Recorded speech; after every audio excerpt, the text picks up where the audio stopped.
ሊባኖስ ገዳሙ ተወድሶ ደብረ ሊባኖስ ገዳሙ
ጤና ይስጥልኝ እንደምን ቆያችሁ?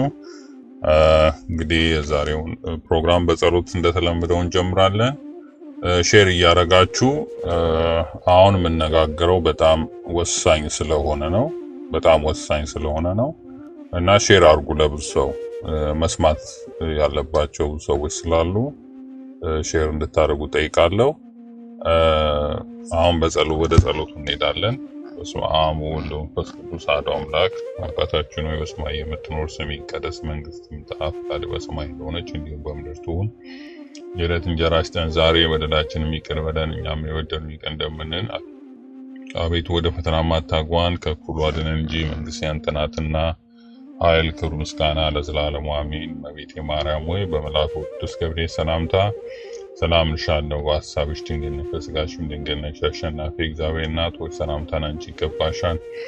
ከሴቶች ሁሉ ተለይተሽ አንቺ የተባረክሽ ነሽ፣ የማኅፀንሽም ፍሬ የተባረከ ነው። ጸጋን የተሞላሽ ሆይ ደስ ይበልሽ፣ ልዑል እግዚአብሔር ከአንቺ ጋር ነውና ከተወደደው ልጅሽ ከጌታችን ከመድኃኒታችን ከኢየሱስ ክርስቶስ ዘንድ ይቅርታና ምሕረት ለምኝልን ኃጢአታችንን ያስተሰርይልን ዘንድ ለዘላለሙ አሜን። አቤቱ ሀገራችን ኢትዮጵያን አስባት፣ ከአረዋን አገዛዝ ነጻ አውጣት። ሀገራችን ኢትዮጵያ አስተዋይ ልቦና ፈራ እግዚአብሔር ያደረበት መሪ ስጥልን። ክርስቲያኖች እንዳይገፉ ፍርድ እንዳይጓደልባቸው አንጠብቅ። ታሰሩት መፈታትን፣ ለታመሙት ፈውስን ስጥልን። ህዝቡን ከስደት ህዝቡን ከጥፋት ጠብቅልን። ቤተክርስቲያናቱን ካህናቱን ገዳሙን ጠብቅልን። እንደኛ በደለኛ ክፋት ሳይሆን ስለ ቅዱሳኑ ስለ ወዳጆች ብለህ ስለ ሰማዕታቱ ብለህ አስራት አድርገህ ስለሰጣ ስለ እናት ስለ ቅድስት ድንግል ማርያም ብለህ ለወዳጅ ስለ ጻድቁ ስለ ተክለ ሃይማኖት ብለህ ስለ አባታችን ስለ ሰማዕቱ ስለ ቅዱስ ጊዮርጊስ ብለህ አቤቱ ለሀገር ኢትዮጵያ በምሕረት አንተ ጎብኝልን። እኛ በድለናልና ልቦና ውስጠን ፍቅሩን፣ ጽናቱን፣ አንድነቱን ውስጠን ከአርማን ጋር በርኩስታን ከሙላደንን በጨለማ መንገድ ሄደናና የብርሃንን መንገድ አሳየን። አቤት ቸር ሰው ወዳጅና እንደ ቸርነት ይቅር በለን። አሜን። በስመ አብ ወወልድ ወመንፈስ ቅዱስ አሐዱ አምላክ አሜን።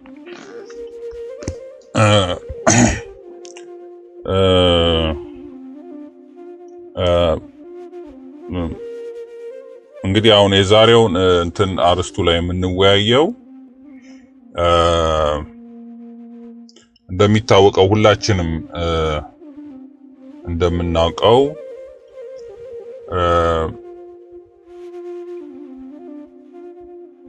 አብይ ስልጣን ላይ ከወጣበት ጀምሮ ወይም ኮሎኔል አብይ ልበለው ስልጣን ላይ ከወጣበት ጀምሮ በቤተ ክርስቲያናችን በአስተማሪነት ብዙ መጽሐፍትን በመጻፍ የምናውቀው ወንድማችን ዲያቆን ዳንኤል ከጎኑ አልተለየም። አብሮት ነበር ዘይዴ ነበር። በወቅቱ ብዙ ህዝብ እኛም ወይም እኔም ይሄ አብይ የሚባለው መንግስት በኢትዮጵያ ውስጥ በቤተ ክርስቲያኗ ህግና በራሴ በሃይማኖት ህግ መሰረት ተቀባይነት የለውም ብቻ ሳይሆን በሚሰራውም ስራ ትክክል አይደለም ብለን በምንቃወምበት ሰዓት ብዙ ሰው የዛኔ ተቀብሎ ነበር።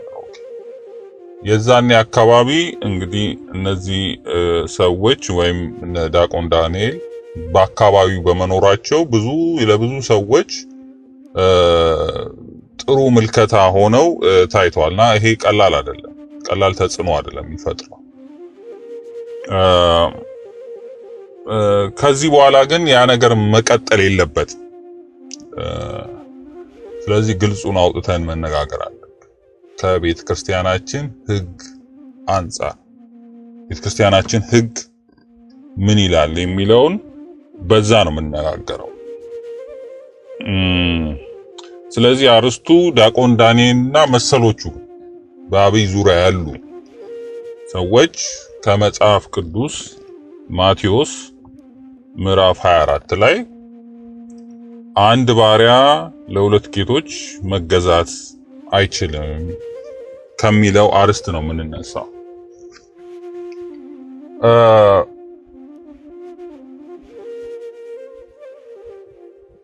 ስለዚህ የምነሳው ከምንድን ነው? አሁን እየደረሰ ያለው በጣም አሳዛኝ ነገር በተለይ በቤተ ክርስቲያን ላይ የሚታየው ድክመት አስቀድሞ በመጽሐፍ ቅዱስ የተነገረ ነው። አስቀድሞ በመጽሐፍት የተነገሩ ናቸው። ለምሳሌ በመጽሐፈ ራዕይ ባሮክ ላይ ምዕራፍ 5 ቁጥር 7 ላይ በዛ ወራት ስራቸውን ቸል የሚሉ መምህራን ይነሳሉ፣ ሁሉን ወደ ክፉ ስራቸው ወደ እነሱ ይመልሳሉ። እነሱ ራሳቸውን አያድኑም፣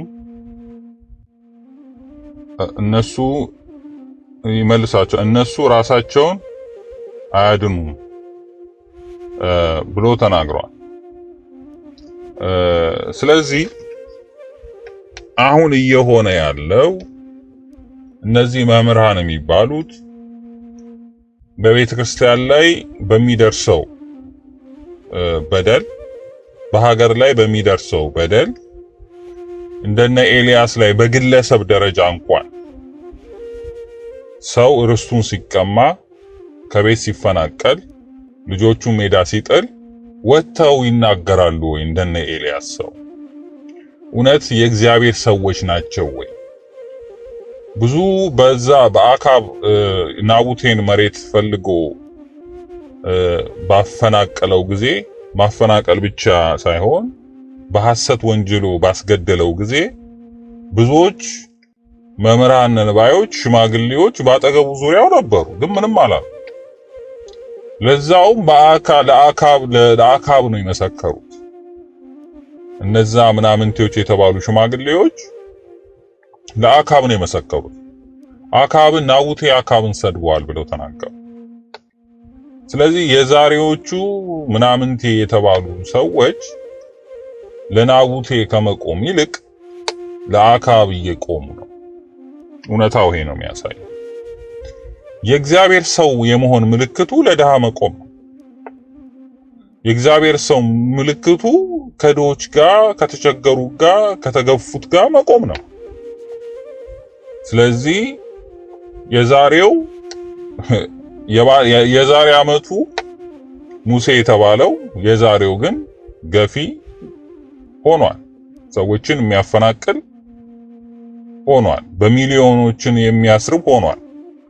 የብዙዎችን ደም የሚያፈስ ሆኗል። አሁንም እያሰረ ያለ እንደሆነ የሚታወቅ ነው።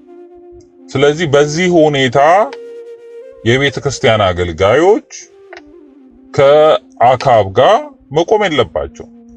ሊቆሙ የሚገቡት ከናቡቴ ጋር ነው። የእግዚአብሔር ሰው የመሆን ምልክቱ ይሄ ነው። ኤልያስ የእግዚአብሔር ሰው ስለሆነ ከተገፋው ከናቡቴ ጋር ነው የቆመው እንጂ ከአክዓብ ጋር አልቆመም።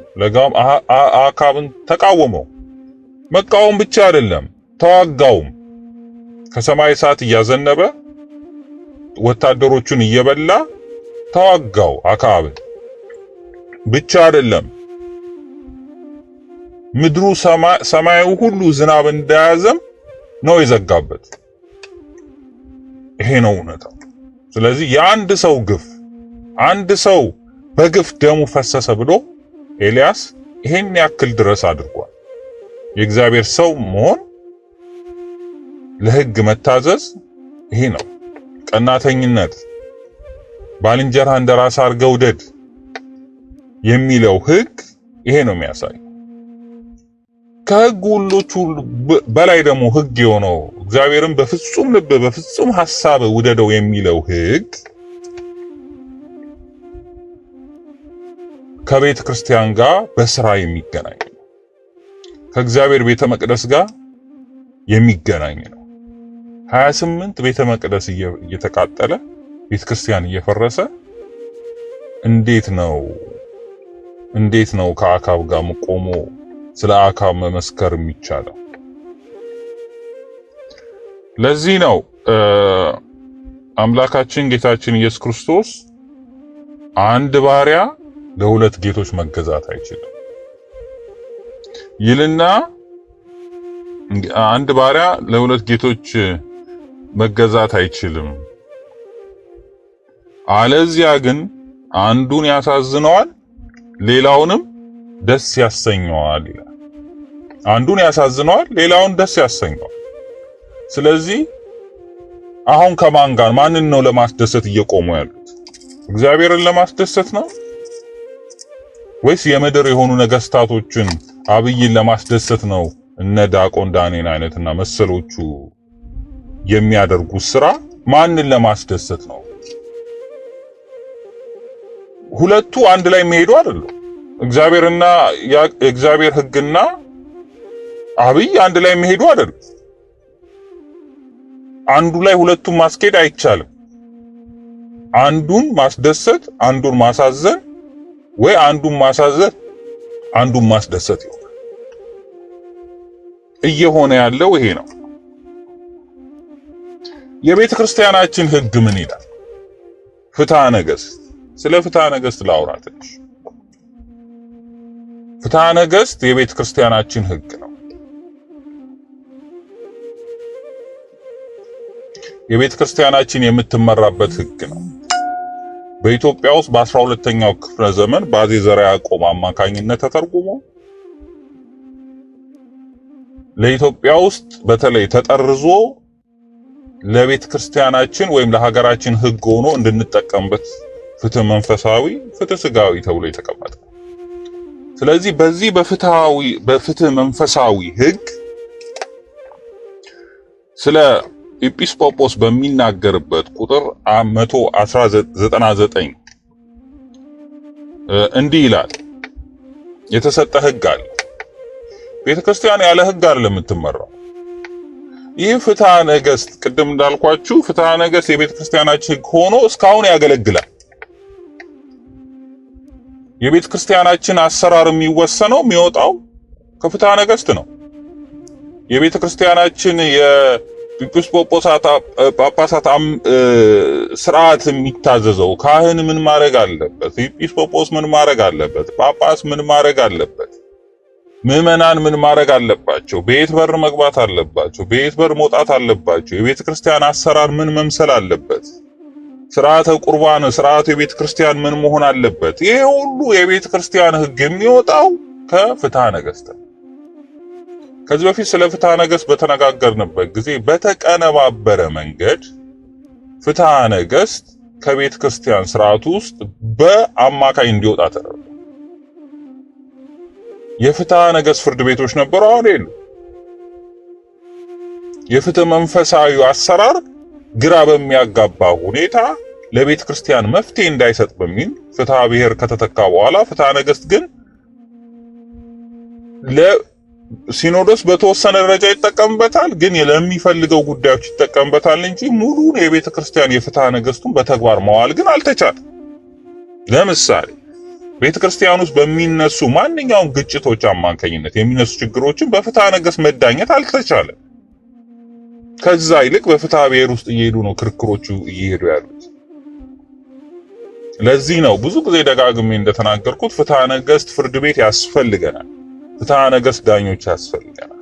ያ ከሆነ የቤተ ክርስቲያን ችግር በሙሉ ሊፈታ ይችላል። ስለዚህ በፍትሐ ነገሥት አንቀጽ 199 ኤጲስቆጶስ ራሱ ከክርስቶስ አገልጋዮች፣ አሁን ስለ ኤጲስቆጶስ ነው የሚናገር፣ ከክርስቶስ አገልጋዮች አውጥቶ ለንጉሥ ከሚሰሩ ሰዎች ጋር በማናቸውም ስፍራ መሾም አይገባውም ይላል። በዚህ ጸንቶ ቢኖር ከሹመቱ ይሻር።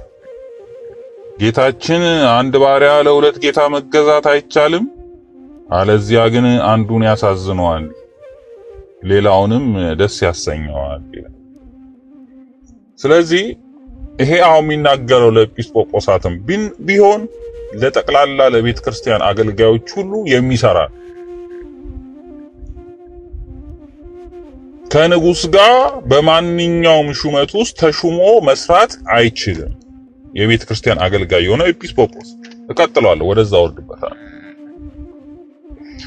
በዚህ በፍትሐ ነገሥት በጣም ከሚገርመውና ነገር ፍትሐ ነገሥት ሲጻፍ እንጂ በሙሉ በእያንዳንዱ ሕግጋት ውስጥ የቤተ ክርስቲያናትን የመጽሐፍ ቅዱስን ቃል ይጠቅሳል። የመጽሐፍ ቅዱስን መሰረት አድርጎ የወጣ ሕግ ነው።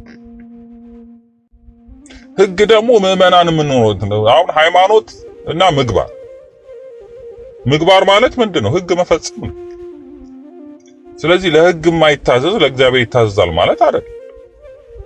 አዳምና ሔዋንን ከገነት ያስወጣቸው ምንድነው? እግዚአብሔርን አላምንም ብለው አይደለም፣ ሕግ ስላፈረሱ። አትብላ የተባለውን ስለበሉ። ሕግ በጣም ወሳኝ ናት። ስለዚህም ሕግን እያፈረሱ በቤተ ክርስቲያን ሊኖሩ ይችላሉ፣ ግን በእግዚአብሔር እውነት ውስጥ ይኖራሉ ማለት አይደለም። ሐዋርያው ዮሐንስ እንደተናገረው ከኛ ወጡ አስቀድሞም ከኛ ጋርም አልነበሩም ማለት። ዛሬ በምግባር ከኛ ጋር ያልነበሩ በኋላ በእውነታ መውጣታቸው የማይቀር ነው። ከቤተ ክርስቲያን ተለይተው መውጣታቸው የማይቀር ራሱ መንፈስ ቅዱስ ከራሳቸው ከነሱ ሲርቅ፣ የእግዚአብሔር እውነት ከነሱ ሲርቅ፣ ከዛ በኋላ የሚያስተምሩት ሁሉ የሰውን ሐሳብ የሚቀይር የሰውን እምነት ሃይማኖት የሚቀይር አይሆንም። ብዙ ጊዜ የእግዚአብሔር ቃል እንማር፣ የእግዚአብሔር ቃል ተማሩ፣ የእግዚአብሔር ቃል ሲባል ሰው የሚመስለው እንደ ማንኛውም ንግግር ይመስለዋል። እንደ ማንኛውም ንግግር ከሆነ የእግዚአብሔር ቃል አይባልም። መለወጥ የማይችል ከሆነ፣ የደነደነውን ልብ መስበር የማይችል ከሆነ፣ ሰዎች የማይቀየሩ ከሆነ የእግዚአብሔር ቃል ሊናገሩ ይችላል አይባልም። ምክንያቱም የእግዚአብሔር ቃል ማለት ዓለምን የፈጠረ፣ የእግዚአብሔር ቃል ማለት ሰው የሆነ ነው። ብዙ ጊዜ የማንረዳው እሱ ነው። በነፍስ ባህሪያችን የዛ ቃል አለ በውስጣችን። ነፍስ ልባዊት፣ ሕያዊት፣ ንባቢት ናት። በነባቢነቷ የእግዚአብሔርን ቃል ማውጣት ትችላለች የተቀደሰች ነፍስ። እውነት የምትናገር ነፍስ፣ ወገናዊ የሆነች ነፍስ። ወገናዊ ማለት ፍቅር ያላት ባልንጀራ እንደራስ አድርገህ ውደድ ብላ የምታምን ነፍስ፣ እግዚአብሔርን በፍጹም ልብ በፍጹም ሐሳብ ውደደው የሚለውን ሕግ የምትቀበል ነፍስ የእግዚአብሔርን ቃል ማውጣት ትችላለች። ታወጣና በሰው ልጅ የሰውን የደነደነው ልቦና ሰብራ መግባት ትችላለች። ያ ነው ልዩነቱ። ምዕመናን በዝተዋል፣ አስተማሪዎች በዝተዋል። በዚህም እንደተናገረው በመጽሐፈ ባሮክም እንደተነገረው በዛን ዘመን መምህራን ይሰማል፣ አስተማሪዎች አሉ ሞልተዋል። ግን ሰው መቀየር አልቻሉ። ለምን? ይናገራሉ እንጂ የእግዚአብሔር ቃል በውስጣቸው የለም። እውነት የለችም። አያችሁ፣ እውነት እኔ ነኝ ያለ እግዚአብሔር። እውነት እኔ ነኝ። ይቺ የነፍስ ባህሪ ማለት እውነተኛ መሆንን ይጠበቅባታል። የነፍስ ባህሪያችን ፍቅር በውስጧ ይጠበቅባታል። ወገናዊ የምንሆነው እኮ ከፍቅር የተነሳ እኮ ወንድሞቻችን አይገደሉ፣ ድሃ አይፈናቀል የምንለው እኮ የቤተ ክርስቲያናችን ሕግ እኮ ነው። የእግዚአብሔር ሕግ እኮ ነው። የነፍስ ፍላጎት እኮ ነው። አፍቅር ቢጸከ ከመ ነፍስከ፣ ባልንጀራህን እንደራስህ አድርገህ ውደድ ከሚለው ሕግ የወጣ እኮ ሌላ እኮ አይደለም እኮ። ቤተ ክርስቲያናችን አይቃጠል፣ ቤተ ክርስቲያናችን ለምን ይፈርሳል ብለን ስንልክ እኮ አፍቅር እግዚአብሔርን በፍጹም ልብ በፍጹም ውደደው የሚለው ሕግ እኮ ከሕጎች ሁሉ ሕግ የበላይ የሆነው ሕግ፣ ከማንም ጋር ልናስተካክለው የማንችለው ሕግ፣ በስራ የሚተረጎም ሕግ። እግዚአብሔርን ውደደው ማለት እግዚአብሔርን አልወደውም ማይል የለም ማንም። እግዚአብሔርን እወዳለሁ ይላል ሁሉ። ግን በስራ የሚተረጎም በስራ የሚታይ መሆን አለበት። የቤተ ክርስቲያን መቅደስ ሲፈርስ ለምን ይፈርሳል? እነ ዳዊት እኮ እንደዚህ ነው የሆኑት እኮ። ዳዊት እኮ በሌላው እኮ ደካማ ጎን ነበረው እኮ አይደል እንዴ? ዳዊት በሌላ በደካማ ጎኑ እኮ ተሸንፏል። ግን እግዚአብሔር እንደ ልቤ ያለው ዳዊትን ለእግዚአብሔር ስም ቀናተኛ ስለነበረ ነው። ዳዊትን ለንጉስነት ያጨው ለእግዚአብሔር ስም ቀናተኛ መሆኑ ነው። ከምንም በላይ ያቺ ኃጢአትን የምትቀርፍ ናት። ብዙዎቻችሁ አይሰው እንዲህ በደል ሰርቻለሁ፣ እንዲህ ደካማ ነኝ፣ እንደዚህ ደካማ ነኝ ብላችሁ አትሰሙ። ያቺ አፍቅር እግዚአብሔርን በፍጹም ልብ በፍጹም ሐሳብ ውደዷት የሚለው ሕግ ካለች በልባችሁ ያ ኃጢአት ሁሉ ይቀርፋል። ምክንያቱም ፍቅር ኃጢአትን ትቀርፋል። ባልንጀራ እንደራስ አድርገህ ውደድ የሚለው በልባችሁ ካለ ኃጢአት ትቀርፋለች። ሰው እኮ ንስሐ ገባው የሚለው ዝም ብሎ አይደለም። ንስሐ ገባው ማለት ሕግ መፈጸም አለበት። ባልንጀራ እንደራስ የማትወድ ከሆነ ሰው ሲበደል ሲገፈ የማትወድ ከሆነ ምኑን ንስሐ ገባው? ከድሃ ጋር የማትቆም ከተቸገረ ለዛውም ከአክዓብ ጋር የምትቆም ከሆነ ከእግዚአብሔር ጋር አይደለም፣ ከእውነት ጋር አይደለም። ከእግዚአብሔር ጋር መሆን ማለት ከእውነት ጋር መሆን ማለት ነው። ከሐሰተኞች ጋር መቆም አይደለም። ስለዚህ ፍትሐ ነገሥት የሚለን አትችልም፣ በሕግም አትችልም። በቤተ ክርስቲያናችን ሕግ ይሄን አምጥተው ሲያስቀምጡ ስለሚያውቁ ነው አባቶቻችን። ቤተ ክርስቲያኗ በዚህ መንገድ መተዳደር አለባት ብለው ስለሚያስቡ ነው። ለዛውም እኮ ይሄ የወጣው ለነገስታት ሕግ ናቸው። በቤተ ክርስቲያን ንጉስ ተብለው ለወጡ ነገስታቶች እኮ የወጣ ሕግ እኮ ነው። እነሱን እንኳን ለማገልገል አይቻልም፣ መሆን የለበትም። የቤተ ክርስቲያን አገልጋይ ኤጲስቆጶስ ሆነ እዛም ሄደ ማገልገል አትችልም። ለዛውም ለአሕዛብ፣ ለዛውም በእግዚአብሔር ቃል በዚሁ በፍትሐ ነገሥት ላይ በላያችሁ ላይ አልያም ነገስታትን አትሹሙ ይላል። አልያን ነገስታትን ነው ደግፈው የቆሙት። አልያን ነገስታትን ነው በላያችን ላይ ሊሾሙልን የሚፈልጉት። ይሄ እግዚአብሔር ሕግ ነው። አባቶቻችን ያወጡት ሕግ ነው። ስለዚህ ከቤተ ክርስቲያን ይለይ ነው የሚለው። ይሻር፣ ለዛውም ከስልጣኑ ይሻር ነው የሚለው። ከዛ ወረድ ብሎ 200 ላይ ፍትሐ ነገሥት ስለ ኤጲስቆጶስ የሚናገረው ቁጥር 200 ላይ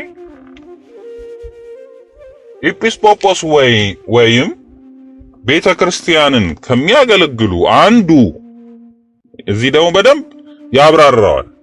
ኤጲስቆጶስ ወይም ይላል ቤተክርስቲያንን ከሚያገለግሉ አንዱ የሾመው በቃሉ በደብዳቤ ሳያዘው ወደ ንጉሥ የሚሄድ ቢኖር ከሹመቱ ማዕረግ ከምዕመናንም ከመገናኘት ይለይ ይላል።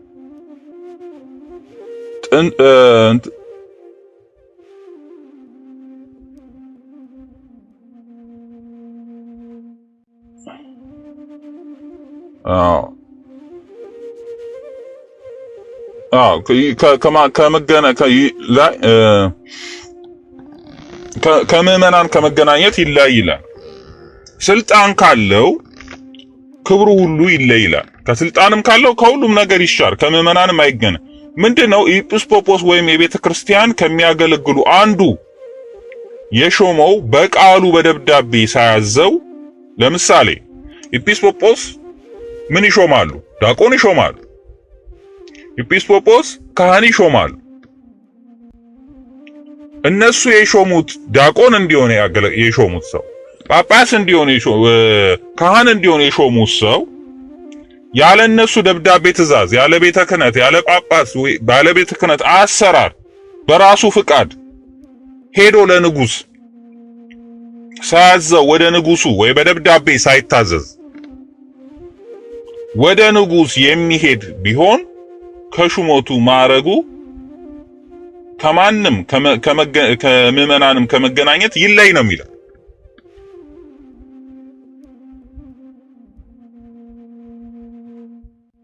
ይለይ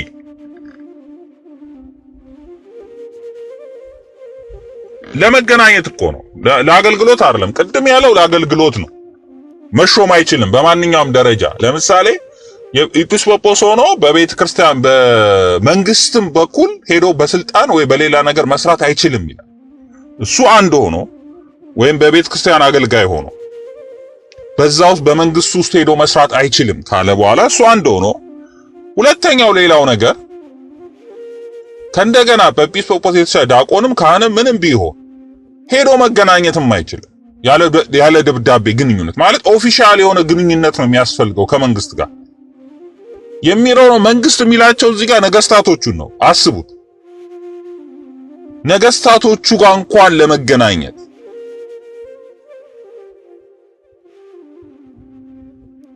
ምክንያቱም ይሄ ከሮማ መንግስት በኋላ የወጣ ህግ ነው። ሮማ ክርስቲያኖች ብዙ ሲያሰቃዩ ከነበረ በኋላ እነሱ ከሞቱ በኋላ ቆስጠንጢኖስ ንጉስ ሲሆን ንጉስ ሆኜ ከዚህ በኋላ ንጉስ መሆን አልፈልግም መመንኮስ ነው የምፈልገው የኔ ፍላጎት ሲላቸው ለምን ንጉስ መሆን አለብኝ ይሉታል። እንዴ በኋላ እኔ በምን ህግ ልፈርድ ነው? ክርስቲያንን ያለን ህግ የአሕዛብ ህግ ነው። ንጉስ ሆኖ በሮማ ውስጥ የነበረው ከዛ በፊት የአሕዛብ ህግ ነው። ስለዚህ በምን ህግ ነው ምዳኘው ይሄን ሁሉ ህዝብ ሲላቸው እኛ ህግ እናወጣለን ብለው ነው ይሄን ህግ ያወጡለት። የቤተ ክርስቲያን ህግ ያወጡለት የቤተ ክርስቲያን ሊቃውንት። ስለዚህ ለሱ ያወጡት እንኳን ህግ ይሄን ይመስልን ነበር። ማንም ሰው በፈለገ መንገድ ሄዶ ተነስቶ ለመንግስት አገልጋይ መሆን አይችልም። ለንጉሱ አገልጋይ መሆን አይችልም። ከቤተ ክርስቲያን ከቤተ ክህነት ወገን ነው። ዲያቆንም ቢሆን ካህንም ቢሆን ማንኛውም በኤጲስቆጶስ የተሾመ ስር ያለ ሄዶ ከመንግስት ጋር መገናኘት አይቻልም። ዛሬ ማን አዟቸው ነው እንደፈለጉ የሚሄዱትና ከመንግስት ጋር ጎን መታየት የሚፈልጉ? ለዛም ከአሕዛብ ነገስታት ጋር የትኛው ህግ ነው የፈቀደላቸው? ለዛውም እንዳለው በፍትሐ ነገሥት ስለ መንግስት አሿሿም ሲያወራ ስለ መንግስት ሹመት ሲያወራ በላያችሁ ላይ አሕዛብ ንጉስ አትሹሙ ነው። ዛሬ ሆነው ነው እኮ ዛሬ ሁሉ መከራ የሚደርስብን እኮ ለምንድን ነው? በላያችን ላይ አሕዛብ ስለሾምን እኮ አላውያንን ስለሾምን እኮ መሪዎቼ ናቸው ብለን ስላሰብን ነው። ያልሆነው ሙሴ ነው ስላልን እኮ እንዴ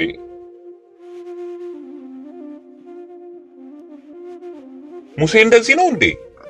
ሙሴ እኮ ማለት እኔን አጥፋኝ ከሕይወት መዝገብ አጥፋኝ፣ ሕዝቤን እስራኤልን ወገኖቼን ከምታጠፋ እኔን ከሕይወት መዝገብ አጥፋኝ ብሎ የለመነ ነው።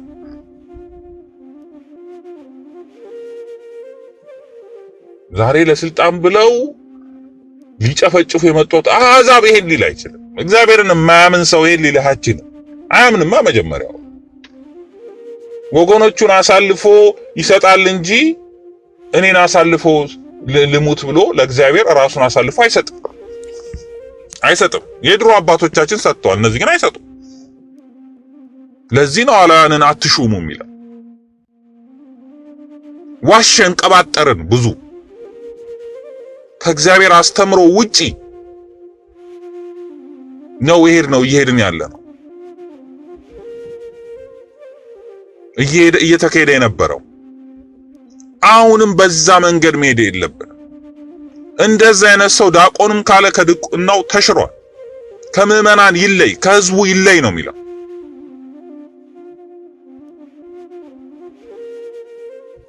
ይሄ ነው ህጉ የሚለው፣ የቤተ ክርስቲያን ህግ የሚለው። ይሄ አንቀበል ስለተናገረ አይደለም። ማንም ሰው እንዳልኳችሁ መናገር ማንም ሰው ይናገራል። ከቤተ ክርስቲያን ትምህርት የምንማረው የእግዚአብሔር ቃልን ነው። የእግዚአብሔር ቃል ነው ከምዕመናን የሚወጣ ከአስተማሪዎች የሚወጣ። ያ አስተማሪ ደግሞ የእግዚአብሔርን ቃል ለማውጣት ልቡ መጀመሪያ ከእውነት ጋር መቆም አለበት፣ ከእግዚአብሔር ጋር መቆም አለበት። ባልንጀራ እንደራስ አድርገው ውደድ የሚለው ህግ በተግባር የፈጸመ መሆን አለበት። ለተራበ የሚያበላ፣ ለተጠማ የሚያጠጣ፣ ለታረዘ የሚያለብስ፣ ለታመመን የሚጠይቅ፣ ለተገፋ ወገን ላይ የሚቆም እንደነ ኤልያስ። የነሱ ቃል ነው ሰውን መቀየር የሚችል፣ ሰውን መለወጥ የሚችል። ብዙ ሰዎች ትምህርት እንማራለን እንሄዳለን፣ ሰባ ያስተምራሉ፣ ግን አንለወጥም። ለምንድን ነው የማይለወጡ? ምክንያቱም የእግዚአብሔር ቃልን አይደለም የሚማሩት። የእግዚአብሔር ቃልማ ጭንጫ የሆነው ድንጋዩን እኮ የሚሰብር እኮ ሰብሮ እውነተኛ ነገር የሚያመጣ ነው። ያ ነው ችግሩ። ይጋበዙ ይባላል፣ እንደዚህ ይባላል፣ ይመጣሉ፣ ይናገራሉ። ለስጋችን ነው እንጂ ለነፍሳችን አይሆንም። ድንጋይ የተባለ ጭንጫ የተባለ የስጋ ፍላጎት ነው። የስጋ ፍላጎት ነፍሳችንን ወጥሮ ይዘታል። ዘር የተባለችው ነፍስ ናት፣ ተሸፍናለች። ያንስ ገልጦ የስጋ ፍላጎታችንን ገልጦ ነፍሳችን ድረስ ዘልቆ ሊገባ የሚችል የእግዚአብሔር ቃል ነው እንጂ ስለተነገረ አይደለም። በጆሮ ከሰማነው በዚህ ሰምተን በዚህ ይፈሳል። ምንም የሚመጣ ነገር የለም፣ አይለወጥም። እውነተኛ የእግዚአብሔር ቃል ግን የሚመጣው ከእውነተኛ ልብ ነው። በተለይ ባልንጀራ እንደራስ አድርገህ ውደድ የሚለው ህግ ፍቅር ያለው ስለ ቤተ ክርስቲያን ቀናተኛ የሆነ ያ ነው መቀየር የሚችል፣ ያ ነው መለወጥ የሚችል። ስለዚህ እነዚህ ሰዎች በሃይማኖታችን ህግ መሰረት ከዚህ በኋላ በሚያደርጉት ነገር እኛ እነዚህን ሰዎች አንሰማችሁ ብንል ምንም የምንጎዳው ነገር የለም። ምንም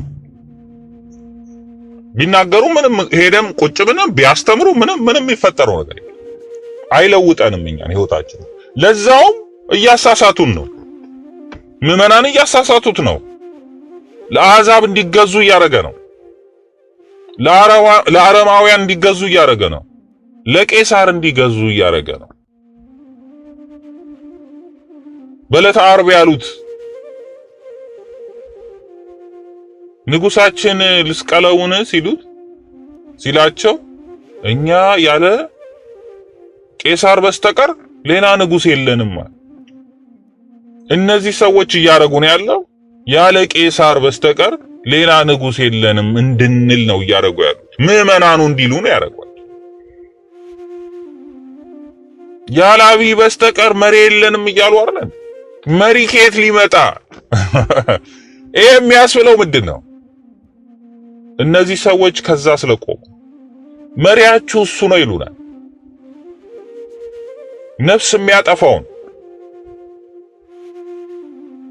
እንዴ ጌዲዮ ላይ እኮ ለምንድነው መንግስት ሚዲያውን ያላወጣው የሸፈነው ሲባል አይ የስማችን እንዳይጠፋ ነው እኮ ያሉ።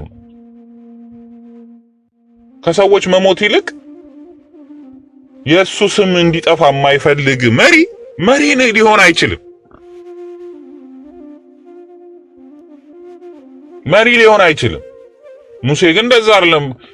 እነዚህ እስራኤላውያን ላጥፋ ሰው ነው እኔን ከህይወት መዝገብ አጥፋኝ ለህዝቡ አስቀድሞ ነው የሚሄደው። ስሜ ይጠፋል ብሎ ከ1 ሚሊዮን በላይ ህዝብ ተፈናቅሎ ተሰዶ ሚዲያው እንዳይነገር ያደረገው ራሱ ነው የተናገረው። የሀገራችን ኢሜጅ እንዳይበላሽ ብዬ ነው፣ የኔ ኢሜጅ እንዳይበላሽ ብዬ ነው ብሎ የሚልና ራስ ወዳድ ለሆነ ሰው ለሱ ካልሰገዳችሁ ይሉናል፣ ለቄሳር ተገዙ ይሉናል፣ ለአካብ ተገዙ። ደም አፍሳሾች 30,000 ሰው ከአዲስ አበባ የሚያፈናቅሉ ከአዲስ አበባ ዙሪያ ይነሳ ብሎ ሜዳ ላይ የሚያፈሱትን ሰዎች ለአካብ ተገዙ ይላል። ለወዳቸው ብለው በወቅቱ ለአካብ የፈረዱት ናቡቴ ተሳድቧል። አሁንም እኮ ይሉናል እኮ እውነት የሚናገሩትን ናቡቴ ተሳድቧል ይላል። እንደዚህ አይነት ምስክሮች ናቸው እነዚህ የሐሰት ምስክሮች በመጽሐፈ ባሮክ ላይ የተነገሩት። በዛ ወራት ስራቸውን ቸል የሚሉ ስራቸው ሌላ ሆኖ ሳለ ግን ስራቸውን ቸል ብለው ሌላ ስራ ነው የሚሰሩ የሚሉ መምህራን ይነሳሉ። ሁሉን ወደ ክፉ ስራቸው ወደ እነሱ ይመልሳሉ። እነሱ ራሳቸውን ማያድኑ ሌሎቹንም ማያድኑ ማንንም ማያድኑ። አሁንም እያየን ያለ ነው ይሄን። አሁንም እነዚህን ሰዎች አቁሙ ማለት ያስፈልጋል። አሁን ሰልፍ ይደረግ እያሉ አሁንም ለአካብ ስገዱ፣ አሁንም ለቄሳር ቁሙ እያሉ ወደ ስብከት እየመጡ ነው እነዚህ ሰዎች። ስለዚህ ማስቆም አለብን እኛ ኦርቶዶክሳውያን። በቤተክርስቲያናችን ላይ የደረሰው ነገር እያየን 28 ቤተክርስቲያን ተቃጥሎ ወገኖቻችንን እርስ በርስ በደም እንዲገደሉ ያደረገ እርስ በርስ ራሱ ነው የገደለ ያደረገ ግለሰብ ለሱ ስገዱ ይላል። ምክንያቱም የሞቱት ኦርቶዶክሳውያን ናቸው፣ ወንድማማቾች ናቸው። የተገደሉበት ምክንያት በቤተክርስቲያን ምክንያት ነው። ዋናው ምክንያቱ እሱ። ምክንያቱም ቤተክርስቲያን የተቃጠሉ ምዕመናን የተገደሉት በዛ በሚያገለግሉ የነበሩ ቤተክርስቲያን ካህናት ሞተዋል። በኡጋዴን ምናስታውሰው ነው 10 ቤተክርስቲያን ተቃጥሏል። ከዛ በኋላ በጅማ የሚገደሉ የሚታረዱት ለመሆኑ የቤተ ክህነቱን ሪፖርት አይቶታል? ለቤተ ክርስቲያን ለሲኖዶስ የቀረበውን ሪፖርት አይቶታል? የወጣውን ሪፖርት በዚህ በአንድ ዓመት ብቻ የተገደለው ምዕመናን የታረዱ ምዕመናን እነሱ የሚሉትን አውጥቶ አይቶታል? አቅርቧል? ጠይቋል? ማህበራት ወጥተው በአንድ ላይ ጠቅላይ ሚኒስቴሩ ያናግረን ሲሉ የት ነበረ እሱ?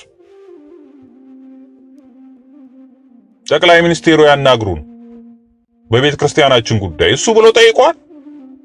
አልጠየቀም፣ አይጠይቅም። እሱ ግን ይሄ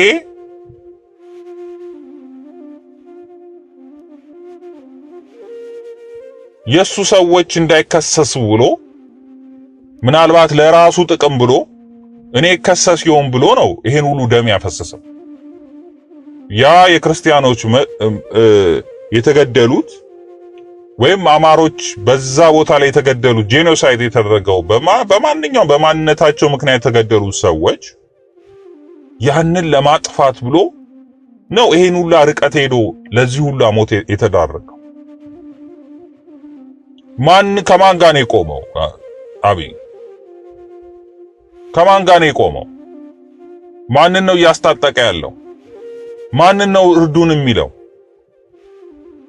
አረቦችን ነው እርዱኝ የሚለው? ይረዱኝ ነበረ የሚለው? ከኔ ጎን ናቸው የሚለው? ይሄ ነገር የተደጋገመ ነው። ምን ለማለት እንደፈለገ ይገባናል ሁላችንም። ስለዚህ እነዚህ ልናሽሞነሙናቸው አይገባም። ከዚህ በኋላ የቤተ ክርስቲያናችን ሕግ የሚለው ይሄ ስርዓት የሚለው ይሄንን ነው። ፍትሐ ነገሥት የሚለው ይሄን በፍጹም አይቀበልም። ዲያቆናት፣ ካህናት፣ ኤጲስቆጶሳት ከመንግስት ጎን ሊቆሙ አይገባም። ከቆሙ ግን ከስልጣናቸው ከማዕረጋቸው እንዲሻሩ ያዛል ሕግ። እኛ ምንመራው በሕግ ነው እንዴ? ምንመራው ፊት ለፊት ያሉትንማ ብንከተል ኖሮ ገደል ገብተን ነበር። እኛ ምንመራው በእግዚአብሔር ቃል ነው። እግዚአብሔር ሕግ ሰጥቶናል። ያ እኮ ነው የሚመራል እንጂ ግለሰቦች ናቸው እንዴ? ግለሰቦችማ የምናያቸው እኮ ነው፣ አድርባዮች ናቸው።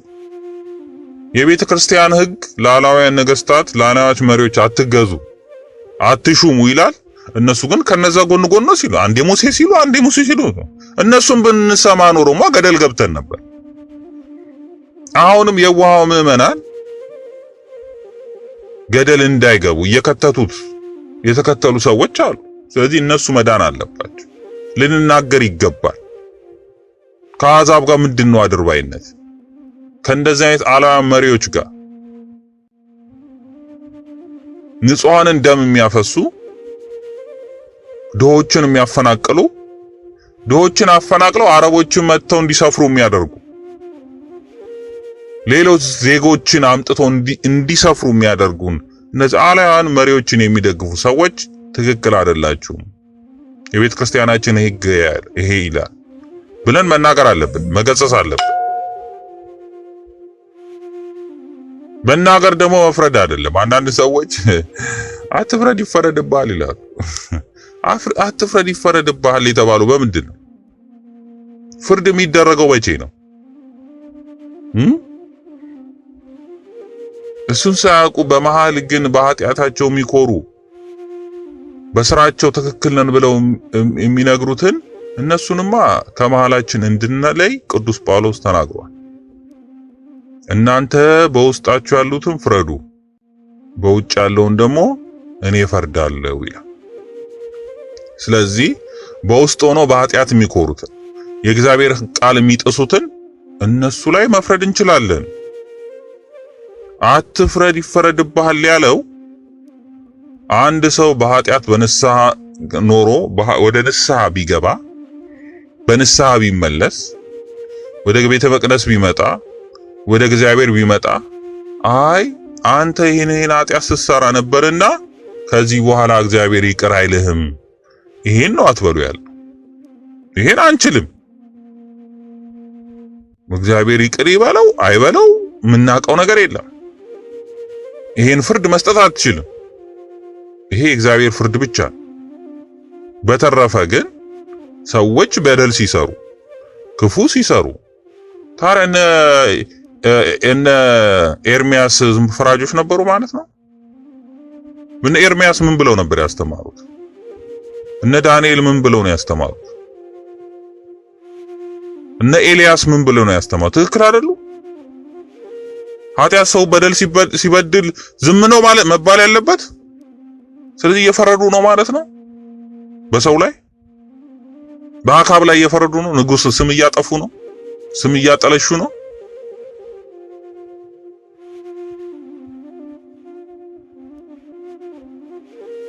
አይደለም፣ ትክክለኛውን ነው እየሰሩ ያሉት። ትክክለኛውን ነው። በደል የሚሰራውን ክፉን ክፉ ነህ ማለት ያ እውነቱን እውነት ማለት ያስፈልጋል። በደለኛውን ኃጢአተኛውን ኃጢአተኛ ነህ በደለኛ ነህ ንስሐ አትግባ እኮ አላልንም። ወይም በቃ እግዚአብሔር አይፈርድብህም ዘላለም አለ። በደለኛ ነህ እየሰራ ያለው ይሄ ነው፣ የክፋት ስራ ነው። ካንተ ጋር ጎን አንቆምም ማለት እውነተኛ ይሄ ሁሉም ሐዋርያትም ሁሉም ያለፉበት ነው። ይሄ ነው የእግዚአብሔር ሰው የሚያስብለው። የእግዚአብሔር ሰው የተባለበት በዚህ ነው። ዳዊትን እኮ ነብዩ ናታን እኮ ገጽቶታል እኮ አይደል እንዴ? ዳዊት እኮ የእግዚአብሔር ሰው የተባለ እንደ ልቤ የተባለ ነው። ለእግዚአብሔር ለሃይማኖቱ ቀናተኛ ስለነበር ግን የራሱ ስጋ ደካማ ነበር፣ ድካም ነበረበት። ያ ድካሙን የኃጢአቱን በደሉን ከሰራ በኋላ ግን በሰው በዙፋን እንደተቀመጠ ነው እንዴ። ዳዊትም ነብይ ነው። እንደ ልቤ የተባለ ዳዊት እስራኤል ሁሉ የሚከተሉት እግዚአብሔር እስራኤል ሁሉ እንደ ቅዱስ የሚያዩት ደሞም ነው ቅዱስ ዳዊት ነው። ግን እንደዚህ አይነትን እንኳን ሰው መገሰጽ ይገባል ኃጢአት ከሰራ። ናቡቴ አልፈራም። ናቡቴ ዳዊትን የሚያክል ሰው እንዴት እገስጸዋለሁ?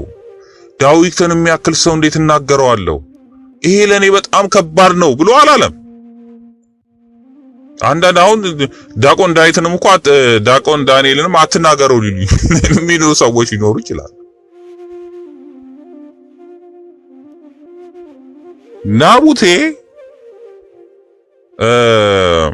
ነብዩ ናታን ቅዱስ ዳዊትን ነብዩ ዳዊትን እስራኤላውያንን ነፃ ያወጣቸው ከልጅነቱ ጀምሮ እግዚአብሔር የመረጠው ይሄን ሁሉ ታሪክ እስራኤላውያን የሚያውቁት ጎልያድን ድል ያደረገው እግዚአብሔር ከሱ ጋር የሆነው ሰውን መገሰጽ በጣም ይከብዳል። ብዙ ተአምራት ነው የሰራው።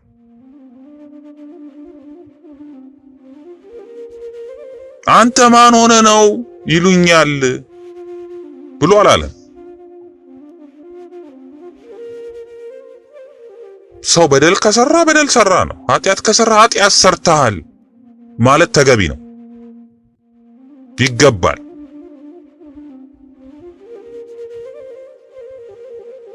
ነብዩም ሄዶ ዳዊትን ለመናገር ምንም አልፈራም፣ ተናገረው። ንጉሥ ሆይ ባንተ ይሄ ተደርጓል አለው። ዳዊት ግን እንደ አካብ አልነበረም። የሚመለስ ልብ ነበረው፣ የሚሰበር ልብ ነበረው። እኔን እንዴት ትናገረኛለህ? እኔ እኮ ከልጅነት ጀምሮ እግዚአብሔርን የምገዛ ለእግዚአብሔር የምኖር ሰው ነኝ። እኔ እኮ ንጉሥ ነኝ፣ የእስራኤል ንጉሥ ነኝ። እኔ እኮ ነብይ ነኝ። እኔ እኮ ጎልያድን የጣልኩ ነኝ። እኔ እኮ በእስራኤል ዘንድ እንደ እንትን የምታይ ነኝ አላለም ዳዊት። ይሄ ነው መሰበር ማለት፣ ይሄ ነው እውነተኛነት። የሚሰበር ልብ ያለው ራሱን ዝቅ አደረገ። የዳዊትን ጸሎት የምናውቅ ሁሌም በንስሐ ያቺን ኃጢአት ሲደግማት ነው የምናየው። በጸሎቱ ላይ እኔ ትቢያ ነኝ፣ እኔ አፈር ነኝ እያለ የሚናገረው ለዛ ነው። በንስሐ መጸጸት ማለት አንዴ ብቻ አይደለም የሚቆም። በእውነተኛ መሰበር ማለት ይሄ ነው። ጥቁር ለበሰ፣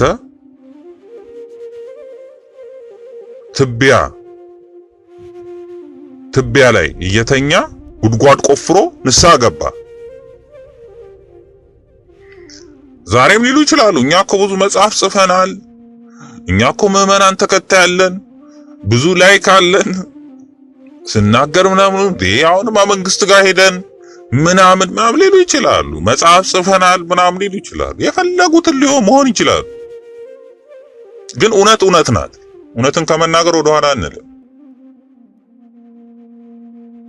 ስንት ዓመት ስታገለግለው የነበረችው አህያ በላምን ተናግረዋለች። ጌታዬ እስከ ዛሬ ድረስ እኔ እምቢ ብዬ አውቃለሁ ያለች እና ስለዚህ መነገር እውነት ካለብን መናገር አለብን። ሕጉ ነው፣ ከየትም አላመጣው። የቤተ ክርስቲያናችን ሕግ ነው የሚለው። እውነተኛ ልብ ካለ ተሰብሮ መመለስ እንደ ዳዊት። ሌላ ከኋላ ኮተት መምጣት የለበትም፣ ማዕረግ መምጣት የለበትም። እኔ እኮ ዳቆን ነኝ፣ እኔ እኮ እንደዚህ መጽሐፍ ጽፌያለሁ፣ እንደዚህ ምናምን እኮ አይደለም። ይሄ አይደለም የሚሰራው። ወደ ንስሐ መመለስ ነው፣ መሰበር ነው የሚያስፈልገው። ከአሕዛብ ጋር በተለይ ከእንደዚህ አይነት አረመኔዎች ጋር፣ ገዳዮች ጋር፣ አፈናቃዮች ጋር አብሮ መቆም አይገባም። የእግዚአብሔር ሕግ አይደለም። ለመልእክት እንኳን መሄድ አይችልም። እንኳን እዛ ወጥቶ ሽርጉድ ማለት አይደለም። ለመልእክት እንኳን መሄድ አትችልም ነው የሚለው ፍትሐ ነገሥት የቤተ ክርስቲያናችን ሕግ።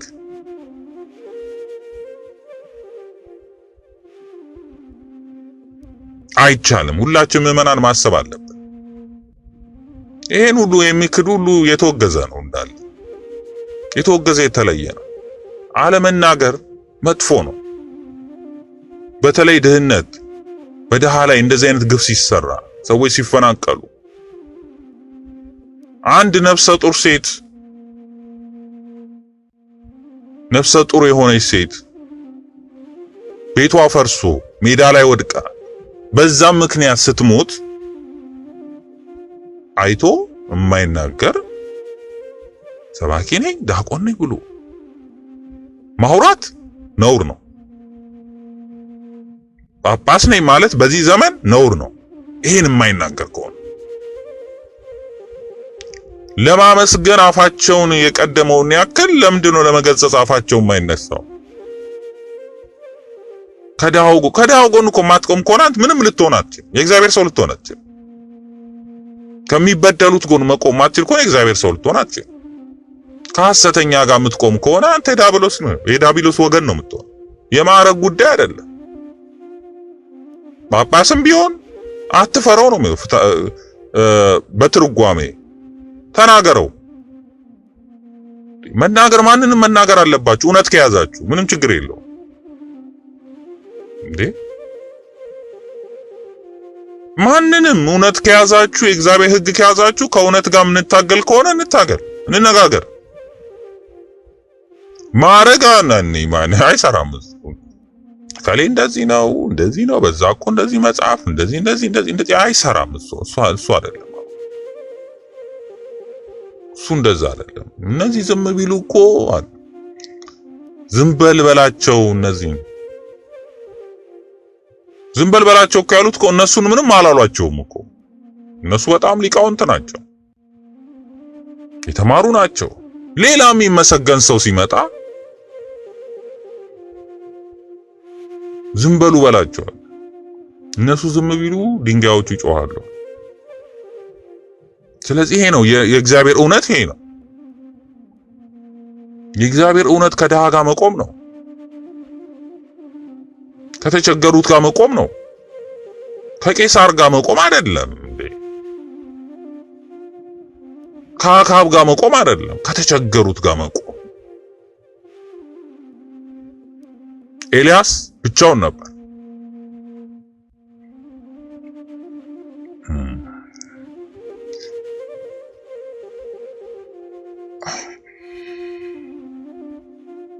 ብቻችሁንም ብትሆኑ እንኳን ቁሙ ከእውነት ጋር፣ በተለይ ከድሃ ጋር ቁሙ።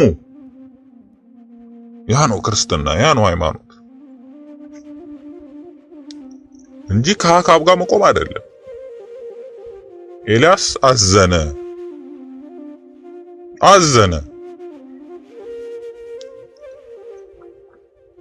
ምክንያቱም እሱ ብቻውን ነው፣ እነሱ ግን ብዙ ናቸው። እና ይሄ አያስገርማችሁ። በዚህም አዘነ፣ በጣም ተናደደ፣ በጣም ተበሳጨ። አቤቱ እኔ ብቻዬን ቀረው አለ። ውሰደኝ አለ። አንዳንዴ እግዚአብሔር እያለ የሌለ ይመስላል። በተለይ የእግዚአብሔር ሰዎች ናቸው የምንላቸው፣ እግዚአብሔርን ያገለግላሉ የምንላቸው ሰዎች ከእንደዛ አይነት ከቄሳር ጋር ሲቆሙ፣ ከአክዓብ ጋር ሲቆሙ ተስፋ ያስቆርጣል። ተስፋ መሆን ሲገባቸው ተስፋ ሳይሆኑ ሲቀሩ፣ እውነት መናገር ሲገባቸው እውነት ሳይሆኑ ሲቀሩ ሰው በእምነቱም ተስፋ እንዲቆርጥ ያደርጋል። ብዙ ሰዎች ሲናገሩ ያለው በምሬት ሃይማኖታችን ምን ሆነ ሲሉ አይቻለሁ። ድሮም እንደዚህ አይነት ነገር ነበር። ምናምንቴዎች የተባሉ ከአክዓብ ጎን የቆሙ ነበሩ። ገንዘብ የሚወዱ፣ ጥቅም የሚወዱ፣ ቤተ መንግስት መንጎዳጎድ የለመዱ ናቡቴ ላይ ፈርደው ነበር፣ ይገደል ይሙት ብለው። ምናምንቴዎች ይላቸዋል። ገንዘብ የሚወዱ ዝና የሚወዱ። ኤልያስ ግን ከበረሃ መጣ። የእግዚአብሔር ሰው መጣ አይደለም ማለት። እሱማ በእውነት ተሸሽቦ እኮ ሊቀመጥ ነበር። እሱማ የደሃ ደም አፍሶ መሬት ወርሶ አፍሶ ደም አፍሶ እኮ ሊቀመጥ ነበር። አሁንም እኮ ጥረቱ ይሄ ነው። ሁሌ አካባቢውን እኮ ነው የሚያስቡት እኮ ደም እያፈሰሱ ሊቀመጡ ስልጣን ላይ። ይሄን ነው የሚፈልጉት እኮ። አሁንም እያየን ያለ ነው ይሄን ነው። የዛሬዎቹ ቄሳርም እየሰሩ ያለ ደም አፍሰው መቆም ነው የሚፈልጉት። ራሳቸውን ጥሩ አድርገው ማሳየት፣ ራሳቸውን በዚህ ጥሩ አድርገው ንጹህ አድርገው ማሳየት። ስለዚህ ማን ነው ደግሞ ለዚህ የሚረዳቸው? እነዛ ምናምንቴ ሽማግሌዎች፣ እግዚአብሔርን የማያምኑ ይባሉ፣ የሚከበሩ፣ የሚፈሩ፣ ትክክል ናቸው ተብሎ የሚታመኑ በህዝቡ ዘንድ ግን ምግባራቸው ምናምንቴ የሆነ ሃይማኖት የሌላቸው ለመታየት የሚፈልጉ እነሱን ነው የመረጠው። ሚስቱ ታውቃለች፣ የአካብ ሚስት ምን አሳዘነ? እነሱ ምረጥ እንጂ አሉ አይደለም ወይ? አሉ አይደለም ወይ ለሆዳቸው ያደሩ እውነትን የሚለውጡ። ስለዚህ እነሱ ምረጥ አምጣ። በሰው ፊት የሚታዩት ሽማግሌዎች እነሱ ይመስክሩ፣ ሰድቦታል ብለው በሐሰት። ስለዚህ ሁሌ ቄሳር ይፈልጋል እንደዚህ አይነቱን ሰዎች። ሁሌ አካብ እንደዚህ አይነቱን ሰዎች ይፈልጋል። ከሱ ጎኑ የሚቆሙትን ከደም አፍሳሹ ጋር ቆሞ ግን ንጹህ እንዲመስል ይፈልጋቸዋል እነዚህን ሰዎች። ሁሌም ጥረታቸው ደም የሚያፈሱት ለምንድን ነው? ለስልጣን እንቆያለን ነው። መግደል አይሰለቻቸው። ቄሳር ላይ ያደረ ዲያብሎስ እነሱ ላይ ያድራል። አካብ ላይ ያደረው ዲያብሎስ እነሱ ላይም አለ። በዛ የሚረዝሙ ይመስላቸው። በተለይ እነዚህ አሕዛብ ይሄን ነው የሚያስቡ። ለዚህ ነው ዓለማውያን የሆኑ ነገስታትን በላዩ ላይ አትሹም፣ አንሹም። መጨረሻው ላይ ጥፋት ነው የሚሆነው። ደም ማፍሰስ ነው የሚሆነው። መግደል፣ ማረድ፣ ይሄ ነው በቃ ልማዳቸው። እግዚአብሔርን የሚፈራ ሰው መሆን አለበት። እግዚአብሔርን የሚያመልክ ሰው መሆን አለበት። እውነተኛ ሰው ሊሆን የሚችለው ለዛ ነው መሪዎችን ስንመርጥ። ስለዚህ እነዚህ ከህግ ውጪ ከነ አካብ ጋር የቆሙ ከቄሳር ጋር የቆሙ ናቸው። አሁንም ቄሳርን እንድናመልክ ይፈልጋሉ። አሁንም ቄሳር ትክክለኛ እንደሆነ ይናገራሉ። አሁንም አካብ የወሰደው እርምጃ ትክክል ነው፣ ደም ያፈሰሰው ትክክል ነው፣ መሬት የሚወስደው ትክክል ነው ብለው ሊነግሩን ይፈልጋሉ።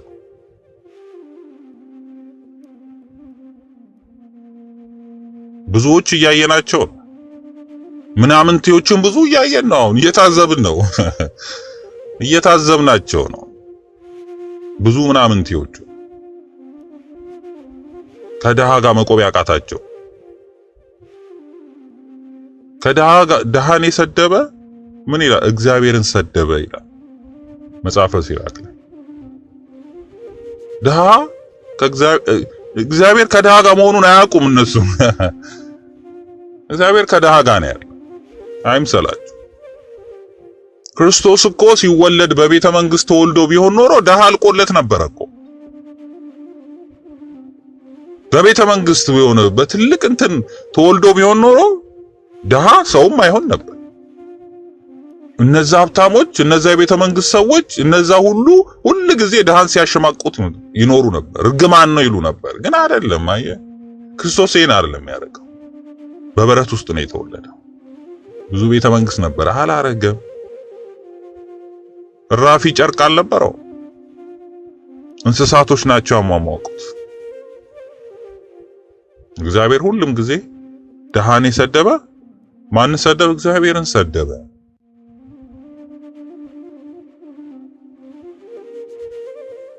ዛሬ ግን የሚታዩ ሰው ውሸተኛ መሆኑ የሚታወቀው ከነዚህ ጋር ሲቆም ነው። ነው ከደም አፍሳሾች ጋር ሐሰተኛ መሆን።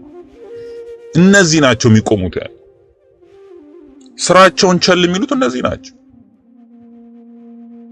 ለዚህ ነው ክርስቶስ አንድ ባሪያ ለሁለት ጌቶች መገዛት አይችልም። ለእግዚአብሔር መገዛትና ለእንደዚህ አይነት አሕዛብ መሪዎች መገዛት በጣም የተለያዩ ናቸው፣ አይቻልም። ስለዚህ ዛሬ እግዚአብሔርን አይደለም የሚያስደሱት አካብን ቄሳርን ነው እያስደሰቱ ያሉት። ከቄሳር ቆን ነው የቆሙት። ስለዚህ ውጡ፣ ተግሳጽሙ። ከየት ነው የመጣው አትበሉ፣ ማነህ አንተ አትበሉ። ከየትም ሊመጣ ይችላል፣ ግን ይሄ እውነት ነው። ከበለሃም አህያም ይውጣል፣ ከድንጋይም ሊመጣ ይችላል፣ ከምንም ሊሆን ይችላል። ይሄ ግን እውነተኛ ቃል ነው፣ መመለስ አለባችሁ። ዛሬ የምታዩት ተኮፍሶ የምታዩት ነገ አናየው፣ ነገ ይሄዳል። ኢሳይያስን ያለው ይሄ ነው። ኢሳይያስ ገጽጸዋል። ንጉሱ ወዳጁ ነበረ። አልገጽጽም ያሉ ደግሞ እንደዚህ ሆነዋል። ንጉሱ ወዳጁ ስለነበረ ኢሳይያስ ገጽጸው ሲባል አልገጽጽም ማለት። እግዚአብሔር ኢሳይያስን በለምጽ መታ። ከዛ ከከተማው ሸሸ። ምክንያቱም ለምጽ የኃጢአት ምልክት ነው። ዛሬ እኮ ለምጽ በእንደዚህ አይነት በደል በለምጽ ቢመቱ ምልክት ቢሆን ኖሮ እኮ ስንቱ ነበረ ለምጽ በለምጽ የሚሆነው። ሁሉ ነበር በጫካ የሚደበቀው። ስለዚህ እሱም ሸሸ፣ ወደ ጫካ ወደ ተራራ ሄደ። ንጉሱን አልገጽጽም ብሎ በማለቱ ኃጢአት ስለሆነ ነው ለምጽ የወጣበት በወቅቱ ኃጢአት ስለሆነ። ስለዚህ ነገስታት በደል ሲበድሉ፣ መሪዎች በደል ሲበድሉ አለመገሰጽ ኃጢአት ነው ራሱ። ስለዚህ ያን አልገጽጽም ያለው እሱም ተሰደደ። ኢሳይያስ ነብይ እኮ ነው። ኢሳይያስ ነብይም ሆኖ እንኳን መገሰጽ ስላልቻለ ኃጢአት ስለሆነ ኃጢአቱን ለምጽ ወጣበት። ያን ይዞ ደግሞ ወደ ህዝቡ ማስተማር አይችልም። የዛሬዎቹ እኮ ደፋሮች ለምጽ ስለሌለ አፋቸው ላይ ስለማይታይ እግዚአብሔር ከዚህ በኋላ በአዲስ ኪዳን በለምጽ ኃጢአትን ሰው ስለማይመታ፣ ስለዚህ እነሱ በድፍረት ሄደው ያናገራሉ። መድረክ ላይም ይገኛሉ፣ ቤተ መቅደስም ይመጣሉ፣ ቤተ መንግስትም አሉ። የለማ ምልክት አይታይም ምልክት። እውነታው ግን የነሱ ቃል ሰውን የሚሰብር አይደለም፣ የሰውን ልብ የሚቀይር አይደለም፣ ሰውን ወደ ህይወት የሚያመጣ አይደለም። ያ ነው ምልክቱ። ለምጽ ባይኖር ይሄ ግን ምልክት አለ። በኋላ ግን ኢሳይያስ በጫካ በተራራ እያለ ከህዝብ ተገሎ እያለ እግዚአብሔር መጣና ኢሳይያስ ያ የምትፈራው ንጉስ እኮ ሞተ፣ እኔ ግን አለው። እግዚአብሔር አለ። ዛሬ የምናየው ይሄ ኮርቶ የሚታየው ንጉስ ዛሬ ምንም እንዳልነበር ድሮ እነ መለስን ይሉን ነበር። አይሞትም መለስ ይላል ይሉን ነበር። አይሞትም መለስ ዘላለም የሚኖር አድርገው አይተው ነበር። የዋልድባ መነኮሳትን የሚያደርገው ይሄንን ነው። መነኮሳቱ እዛ ሲሄዱ እናንተ እነማን ናችሁ? እናንተ ማን ሆናችሁ ነው የጠቅላይ ሚኒስቴሩን የሀገር ጠቅላይ ሚኒስቴር ልታናግሩ የምትመጡት? ከበር መለሷቸው። ዛሬ የለም ጠቅላይ ሚኒስቴር አፈር ሆኗል፣ በስብሷል። ስጋ ነው፣ የስጋ ፋንታ ነው መበስበስ። ቤተ ክርስቲያን ግን አለች፣ መነኮሳቱም አሉ። ዛሬም ይሄ ይቀጥላል። ምንም ችግር እኮ የለም። እግዚአብሔር ነዋ። ይሄ ይቀጥላል። አሁንም አብይ እንዳለ ኮርቶ ቢኖር ነገ አፈር ትቢያ ይሆናል። እንደዚህ ሆኖ ዘላለም አይቆይም። ዛሬም ሊሉን ይፈልጋሉ። የለም ከሱ ከአካብ ውጪ ንጉስ የለም። ንጉሳችሁ ልስቀለውና ያለ ቄሳር በስተቀር ንጉስ የለንም ዛሬ እያሉ ያሉት ይሄንን። ያለ አብይ በቃ መሪ የለም። ሀገሪቷ ትጠፋለች፣ ሀገሪቱ ትበታተናለች። የእግዚአብሔር ሀገር ኢትዮጵያ ናት የምትበታተነው። እምነት ማጣት እኮ ነው። ማን ነው እስካሁን ያቆያት? አብይን ያቆያት? እንደ ተሸረበው ሼራማ ቢሆን ኖሮ ኢትዮጵያ ጠፍታ ነበር። ግን አብይ አይደለም ያቆማት። እግዚአብሔር ነው ያቆማት። እግዚአብሔር ነው የጠበቃት። እነዚህ አሕዛብ መሪዎች ሊያጠፉ ነው። ሰውን መለያየት፣ መከፋፈል፣ መግደል፣ ደም ማፍሰስ፣ ድሃ ማፈናቀል፣ አሕዛቦቹን አረመኔዎቹን እየረዱ በሉ፣ ግደሉ፣ ዝረፉ የሚል ይሄ ነው ሀገር የሚጠብቀው። ወገኖቹን ለማስወረር ወገኖች አሉኝ ብሎ መናገር፣ አሕዛቦቹን የኢትዮጵያ ጠላት የሆኑትን አረቦችን እንደ ወገን አድርጎ መቁጠር ምን ማለት ነው? ይሄ ነው ኢትዮጵያ የሚጠብቅ? ይሄ ነው ሀገር የሚጠብቅ? እግዚአብሔር ነው የሚጠብቀው። ያ እግዚአብሔር ደግሞ የሚጠበቃት እግዚአብሔር እሱንም ያነሳዋል ነገር።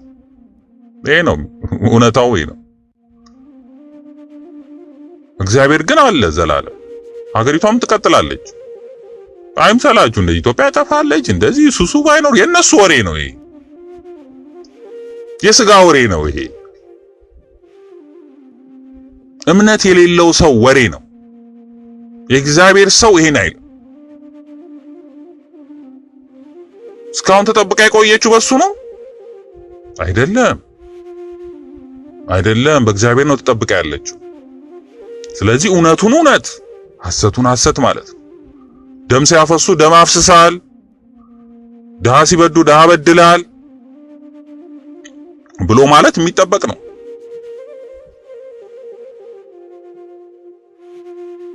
ለሁለቱም አይበጅም። በደጋፊዎቹ ያኔ እኮ መለስ ሳይል እኮ ነው ከፊት ለፊት የተናገሩት እኮ እነዚህ አድርባዮች።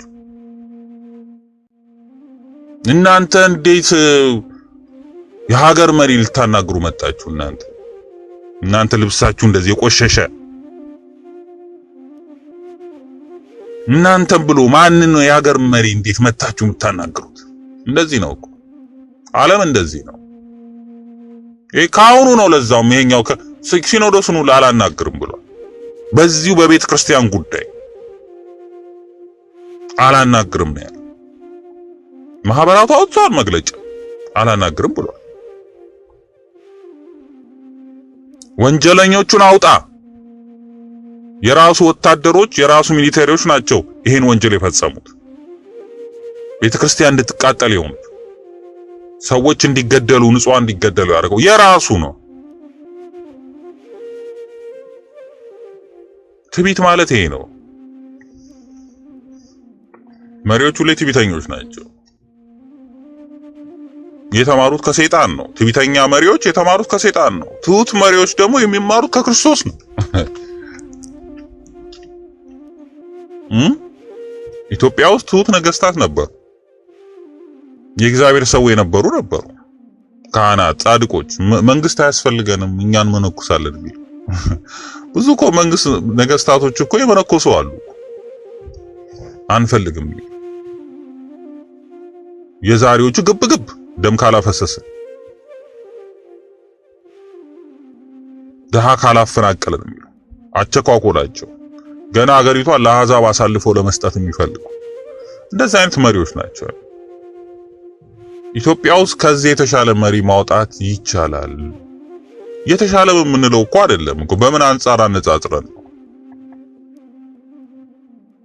እንደ ተኩላ ካላየ ነው በስተቀር በማጭበርበር በንግግር ካላየን በስተቀር በስራ እኮ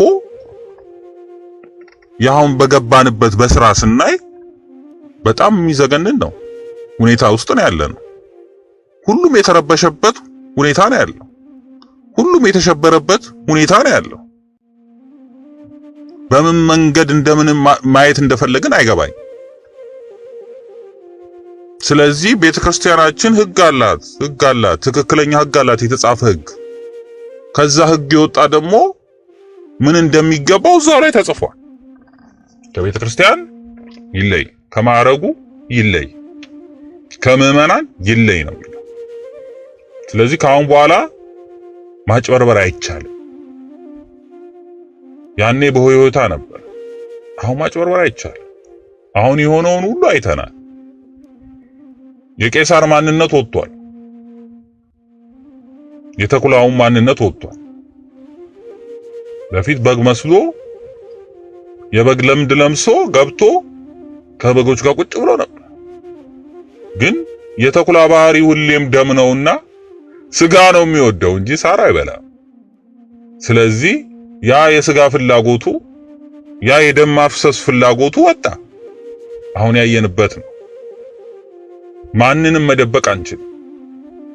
ስለዚህ ከዚህ በኋላ እነዚህ አሕዛቦች ወይም እነዚህ ምዕመናን ወይ እነዚህ አስተማሪዎች ነን የሚሉ ከዛ ወገን ቢወጡ እንደዚሁ መገሰጻችንን መናገራችንን አናቆምም። ከቤተ ክርስቲያን እንዲለዩም እንጠይቃለን። ከቤተ ክርስቲያን እንዲወጡ፣ ምክንያቱም ሕጉ ስለሚል የቤተ ክርስቲያናችን ሕግ ስለሚል። የቤተ ክርስቲያን ሕግ ደግሞ ምዕመናን ማስከበር ይችላሉ። ማንም ማስከበር ይችላል። የቤተ ክርስቲያናችን ሕግ ለምዕመናን የተወ ነው። ለማንም የተተው አይደለም። የቄሳር ፖሊስ አይደለም ያስከብርልን። ምዕመናን አንፈልግም እንኳን አይደለም ኤጲስቆጶስንም አንፈልግም ካሉ ምዕመናን መከልከል ይችላል። ፍትሐ ነገሥት የሚለው ይሄ ነው። እጸጽ ካገኙበት አንድ ሰው እንኳን ቢከስ ይላል። አንድ ሰው እንዲያይቼበታለሁ ቢል ኤጲስቆጶስ መሾም አይችልም። ይሄ ደግሞ እኛ አይተንበታል አይደለም፣ ሁሉ ዓለም የሚያየው ነው፣ ሕጉም ያለው ነው፣ ቤተክርስቲያኑ ሕግ የሚፈቅድ ነው። ስለዚህ አንተ በዚህ ቤተክርስቲያን ሕግ መሰረት ይሄን እያረክ ነውና ከዚህ ውጣ። አሁን የመጀመሪያው ተግሳጽ ነው፣ ትምህርት ነው። በዚህ ብቻ አይደለም፣ በሰዎችም ይላክበታል። በተለያዩ አሁን ሄደው ቄሳር ጋር የሚዞሩትን ከቄሳር ዞር በሉ። አንድ ባሪያ ለሁለት ጌቶች መገዛት አይችልም። ወይ ለእግዚአብሔር ሁን ወይ ለቄሳር ሁን። ተመልሰ ቤተ ክህነት መምጣት አትችልም። ቤተ ክርስቲያን መተህ አስተምር ማለት ምኑ ነው የምታስተምረው? ምንድን ነው የምታስተምረው? ምንም የሚያስተምረው ነገር የለም። ስለዚህ በሰዎችም በሚቀርቡትም ይነገረዋል እንዲመለስ። የቤተ ክርስቲያናችን ሕግ ይሄ ይላል። ሁሉም በዛ ጎን የሚሰለፉትን እንዳለ እንዲመለሱ ማለት። ከዛ በኋላ እምቢ ካሉ ግን የእግዚአብሔር አይ ቄሳር አለ፣ ወታደር አለው፣ ይጠብቀኛል። ኤልያስን ናቡቴ እንዳባረረው የሚያባረረው ወታደሮች አሉ ብሎ በወታደሮቹ የሚመካ ከሆነ እነዚህ ወታደሮቹ ነገ አይኖርም። ግን የፍትህ ቀን ይመጣል፣ የፍርድ ቀን ይመጣል። የዛኔ ሁሉም እንደ ስራው ይከፈለዋል። ምን አድርጌ ነበር ማለት አይቻልም። አለ እኮ ፍትሐ ነገሥት ላይ እኮ እንደ ወንጀለኛ መቅጫ ቅጣቱ ራሱ ምን እንደሆነ እዛ አስቀምጦታል። ማን ምን ቢያደርግ ምን መቀጣት አለበት። ከማዕረግ መለየት ብቻ አይደለም፣ የራሱ ቅጣት አለው። እንደዚህ ቤተክርስቲያንን የሚያዋሩ ቤተክርስቲያንን አሳልፈው የሚሰጡ ምዕመናኑን አሳልፈው የሚሰጡ በጎቹን ለተኩሎች አሳልፈው የሚሰጡ አልተጠነቀቁም እኮ አሳልፈው ለተኩላ ሲሰጡ በጎቹ ወጥተው ሙሴ ነው ምናምን ሲሉ በምን አይተው ነው ሙሴ ነው የሚሉ? በፍጹም ለቤተ ክርስቲያን ቀናተኛ ያሉ ለወገናቸው ቀናተኛ ያሉ ለቤተ ክርስቲያን ቀናተኛ ያሉ መሆናቸው የሚታየው ግን እግዚአብሔር አጋለጠም ሙሴ እንዳልሆነ። እነሱ ሙሴ ብለው ነበር፣ ግን ሙሴ አይደለም። ይሄ የሚበላችሁ ተኩላ ነው። ነገ እየቦጨቀ የሚወስዳችሁ ተኩላ ነው። ነገ ቤተ ክርስቲያንን የሚያነድ ነው ብሎ እግዚአብሔር አሳየ ማንነቱን። ያን እውነት ከያዝም በኋላ ደግሞ መልሰው ጠጋግነው ከእንደገና ያን ጣዖት እኛ ላይ ለመጫን የሚሞክሩት ካሉ ዞር በሉ እንላቸው ይገባል። የቤተ ክርስቲያናችን ይሄ ሕግ ይሄ ነው የሚለው ልንል ይገባል። ፍትሐ ነገሥት ኤጲስቆጶስ አንቀጽ ላይ ፍትህ መንፈሳዊ ላይ 199 200 ተመልከቱት። 199 200 ቅድም ያነበርኩ። ስለዚህ በሕጋችን መሰረት መጠየቅ እንችላለን። እነዚህ ሰዎች ተመለሱ፣ ካልተመለሱ ግን ተመልሳችሁ አሕዛብ ጋር ማየት የለባቸው። ምክንያቱም ነገ ሰልፍ እናርግ እያደረጉ ነው። ሌሎቹም በራሳቸው ወገኑ የራሳቸውን ወገኖች ይዞ ሊሄድ ይችላል። በቤተ ክርስቲያናችን ግን ያለውን ነገር እኛ ራሳችን ማስከበር አለን። ማንነታቸው ማውጣት አለብን። የእግዚአብሔር ሰው አለመሆናቸው፣ ሕግ የተላለፉ መሆናቸው፣ የቤተ ክርስቲያን ሕግ የማይከተሉ መሆናቸው፣ ጽሑፍ ስለተጻፈ ብቻ ማዕረግ ስላለ ብቻ የእግዚአብሔር ሰው መሆን አይቻልም። እውነተኛ መሆን አይችልም። እሱ አይሰራም።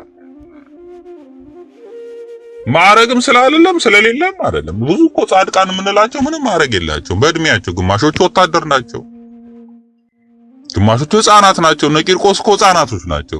ሕፃን ገና ሰማዕት ግን ቂርቆስ፣ እነ ጊዮርጊስ በውትድርና የሚያገለግሉ የነበሩ ናቸው። ሙያቸው ውትድርና ነው። የማዕረግ እኮ ጉዳይ አይደለም እኮ እውነተኛ የመሆን ለእግዚአብሔር የመገዛት ያለ መገዛት ጉዳይ እኮ የማዕረግ ጉዳይ አይደለም። እውነተኛ ለቤተ ክርስቲያን ቀናተኝነት ነው ለሰማዕትነት የሚያደርሰው። እንደዚህ አይነት ሰዎች ናቸው የሚያስፈልጉ። ስለዚህ እሳቸውን አትንካቁ። ማዕረጋቸው እንዲህ ነው። የለም። ነብዩ ናታን ዳዊትን ለመናገር በማዕረግ አልተለካኩም። እኔም ነብይ ነኝ፣ አንተ ንጉስ ነኝ። የለም እንደዛ የለም። እግዚአብሔር ሾሞኛ ይሄን ሁሉ ተአምር የፈጠርኩ እኮ ነኝ፣ ጎልያድን የጣልኩ ነኝ ምናምን አላለም። ዳዊትም አላለም አይልምም። ለመመለስ የሚፈልግ ሰው ምክንያት አይፈልግም። ልቡ የሚሰበር ሰው ምክንያት አይፈልግም። እግዚአብሔር ሲነግ እሺ ነው ያለው። ናቡቴ ሽማግሌዎቹን አሰለፈ። መጀመሪያ ደም ለማፍሰስ መሬት ለመውረስ የሰው ዛሬም የሚያደርጉት ይሄ ነው። መሬት ለመውረስ ደም ለማፍሰስ ይሄ ነው ሩጫቸው። እያየን ያለ ነው። ከፀሐይ በታች እኮ አዲስ ነገር የለም። ሁሌም የአሕዛብ ስራቸው ይሄ ነው። ሁሌም ለስልጣን ጥመኞች ይሄ ነው። እግዚአብሔርን የማያውቁ እግዚአብሔርን የማይፈሩ ሁሌ ዓላማቸው ይሄ ነው። ደም ማፍሰስ፣ ሰው መሬት መፍሰስ፣ ማፈናቀል፣ ይሄ ነው ስራቸው።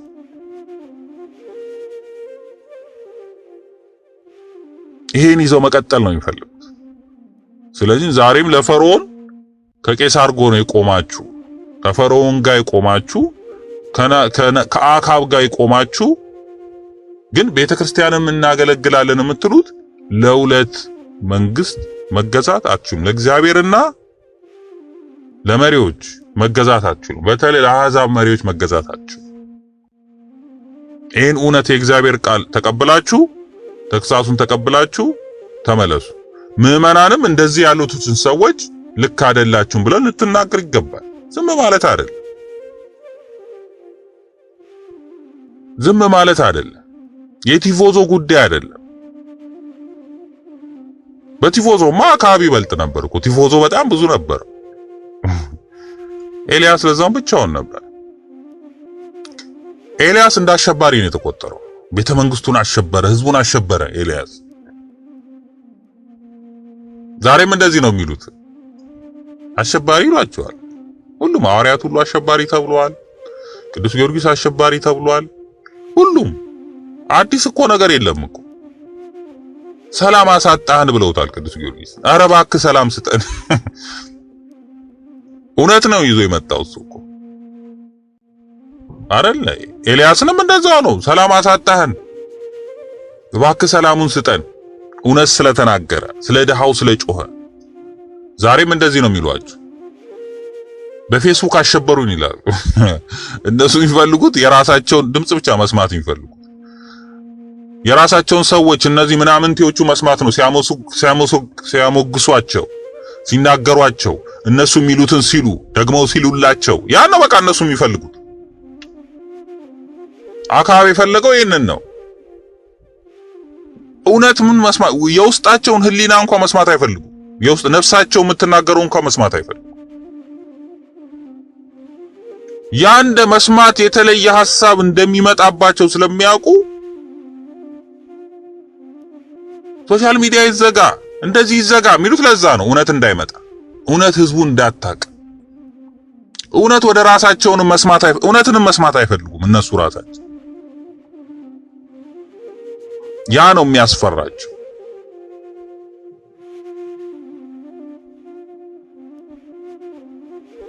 ስለዚህ መመለስ አለባችሁ። የመመለስ ልቦና ካላችሁ ልክ እንደ ዳዊት ከሆናችሁ መመለስ እነ ዳቆን ዳዊት እና መሰሎቻቸው እነ ዳቆን ዳንኤል መሰሎቻችሁ መመለስ ከፈለጋችሁ ልክ እንደ ዳዊት አይነት መመለስ ትችላላችሁ። ወደ ንስሐ መመለስ የሰራነው ስራ አይደለም። ከድሃው ጋር መቆም ነበረብን። በቤተ ክርስቲያናችን ሕግ አፍርሰናል። የቤተ ክርስቲያናችን ሕግ የሚለው ይሄንን ነው። የእግዚአብሔር ሕግ የሚለው ይሄንን ነው። ይሄን ማድረግ ተጸጽተናል ብሎ መመለስ፣ ወደ ንስሐ መመለስ፣ ከዛ ከተቸገረው ጋር ከድሃው ጋር መቆም።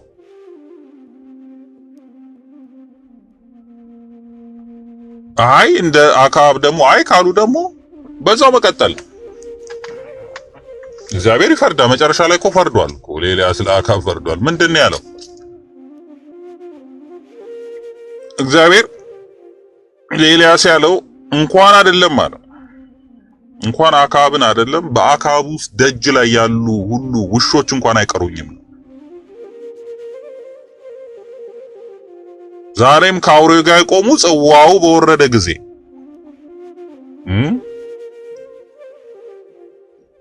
ለአውሬው የሰገዱ ሁሉ ይቀሰፋሉ። እግዚአብሔር ይፈርድባቸዋል።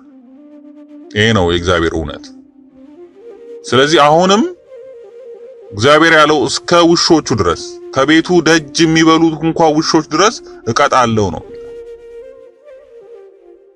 ስለዚህ ነገ ፍርድ አለ ማለት ነው። ከማይመለሱ ከሆነ በንስሐ ተመልሰው ከድሃው ጋር መቆም የማይችሉ ከሆነ ነገ ፍርድ አለ። ነገ ፍርድ ነው የሚጠብቃቸው። የእግዚአብሔር ፍርድ ደግሞ ሩቅ አይሆንም። ስለዚህ ያን አውቀው እንዲመለሱ ገና ካሁን እንዲመለሱ እንደ ናታን እንደ ነብዩ ናታን አይነት መልእክት ነግራቸዋል። መመለስ ከቻሉ እምቢ ብለው ግን የቤተ ክርስቲያናን ሕግ የቤተ ክርስቲያንን ስርዓት አፍርሰው ስርዓት አፍራሾች ስርዓት አልበኞች ይባላል። ስርዓት አልበኛ ማለት የእግዚአብሔርን ሕግ ራሱ ምጥስቆስ ወንበዴዎች እኮ ነው ያላቸው። ቤተ ክርስቲያንን መሸጫ መለወጫ ሲያደርጉ ምንድን ነው ያላቸው ክርስቶስ? እነዚህ ወንበዴዎች ስርዓት አልበኞች። ስርዓት አልበኝነት እኮ ነው ከገነት ያስወጣቸው አይደል እንዴ? ሕግን አለመጠበቃቸው ነው ከገነት ያባረራቸው አዳምና ሔዋን። ስለዚህ ሕግን ሁሉ መጠበቅ ተገቢ ነው። የቤተ ክርስቲያናችን ሕግና ስርዓት አለ። በዛ መሰረት እንከራከራቸዋለን፣ እንነጋገራቸዋለን፣ እውነቱን እነግራቸዋለን። ከዛ መውጣት አለባቸው እንጂ አሁን መሪያችንን ደግፍ ምናምን በሚለው አይነት ነገር የሚሄድ ከሆነ የሚጠብቃቸው ማወቅ አለባቸው። ከምዕመናን የሚጠብቃቸው እግዚአብሔርን መፍራት አለ። ለምን ነው እግዚአብሔርን የማይፈሩ እንዴ? እግዚአብሔር እንዲህ ያደርገናል አይሉም እንዴ?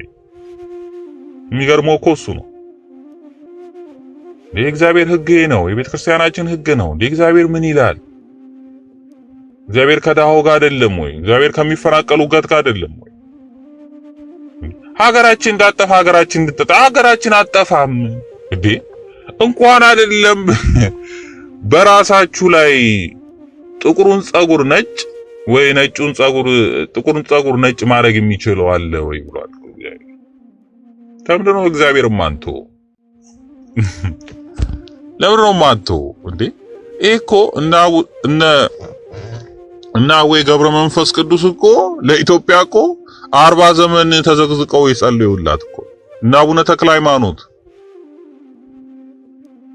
በአንድ እግራቸው ቆመው ይጸልዩላት ሀገር እኮ እንዴ። ለኢትዮጵያ ሲባል እኮ ሁለተኛ ዓለም ጦርነት እኮ ዓለምን እኮ ያቀጣጠለ በሚሊዮን እንዲረግፍ ያደረገ እኮ ነው። ችግር አለ እንዴ በኢትዮጵያ ጉዳይ ላይ? እግዚአብሔር እኮ አይደራደርም እኮ። ዛሬ ኢትዮጵያ ላይ ተነሱ እኮ እየፈረሱ እኮ ነው፣ እያየናቸው እኮ ነው። ሶማሌ ማየት እንችላለን፣ ሊቢያ ማየት እንችላለን፣ የመን ማለት ሲሪያ ማለት እነዚህ ሁሉ በኢትዮጵያ ላይ ተንኮል ይሰሩ ነው። ጣሊያን እስከ ዛሬ ደሃ ሀገር ሆና የቀረችው ከአውሮፓ ለምንድን ነው? ለምን ታውቃላችሁ? ከአውሮፓ ደሃ ሀገር ናት። በሙሉ ፋብሪካዎች ሁሉ በአሜሪካኖች የተያዘ በሙሉ። ከዚች በሁለተኛው ዓለም ኢትዮጵያን ከወረረች በኋላ በማርሻል ፕላን በሙሉ የጣሊያን ንብረቶች፣ የጀርመን ንብረቶች በሙሉ ፋብሪካዎች በዕዳ ተይዘዋል። ጀርመኖቹ እንደምንም ብለው ዕዳቸውን ጨረሱ። ጣሊያኖቹ ግን እስካሁን መልቀቅ አልቻሉ። ይባስ ብሎ ጣሊያኖች ዛሬ አሜሪካኖች ፋብሪካውን ለቻይና እየሰጡ ነው። ፋብሪካዎቹን ለቻይና እየሸጡባቸው የአሜሪካን ካምፓኒ ናቸው በሙሉ ዕዳ ውስጥ ነው የከተቷቸው። እስካሁን ድረስ ጣሊያን በዛ ኢትዮጵያ ላይ ደም በማፍሰሷ ያን በማድረጓ እስካሁን መከራ እየበላች የመጨረሻው ሀገር ትቀራለች። አንደኛዋ ደም አፍሳሽዋ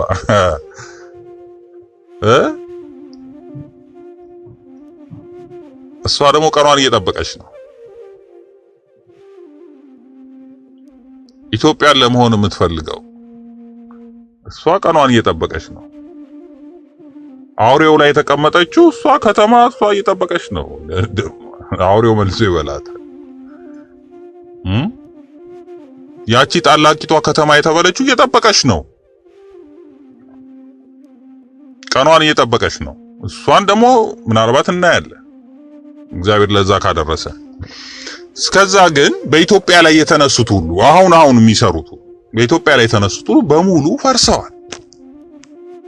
ታሪክ ማየት ነው፣ ታሪክ ማንበብ ነው። ስለዚህ ኢትዮጵያ ትፈርሳለች፣ ኢትዮጵያ ሳፈኛ እናያለን የነሱ መፍረስ። ኢትዮጵያ ትፈርሳለች ብለው የሚሰሩትን ሰዎች እነሱ ሲፈርሱ እናያለን እንጂ ለዚህ ለደም አፍሳሽና ለአሕዛብ መሪ ለአላዋ መሪ ኢትዮጵያ በሱ ትቆማለች ማለት ዘበት ነው፣ ወይ ድፍረት ነው። ከሃይማኖተኛ ሰው መውጣት የለበት።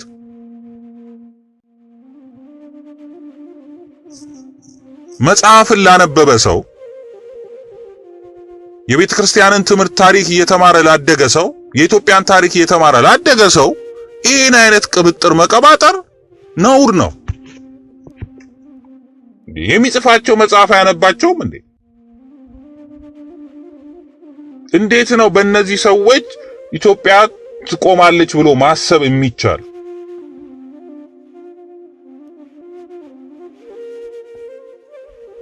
አይቻልም። ልትቆም አትችልም።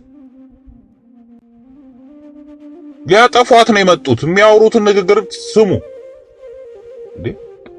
ስንት ዘራፊ ያስቀምጦ ህዝብ ተጨንቋል እኮ በየቦታው እያዘረፈ እያስገደለ ያለን ሰው ያለን አካል ኢትዮጵያ ሊጠብቃት መጣ። እነ ጀዋርን ቤተ መንግስት ኢትዮጵያ ሊጠብቃት መጣ። አረቦችን ጓደኛ ያደረገ ሰው ኢትዮጵያ ሊጠብቃት መጣ ብሎ ማሰብ ራሱ ትልቅ በደል ነው። ኢትዮጵያ የምትጠበቀው በእግዚአብሔር ነው።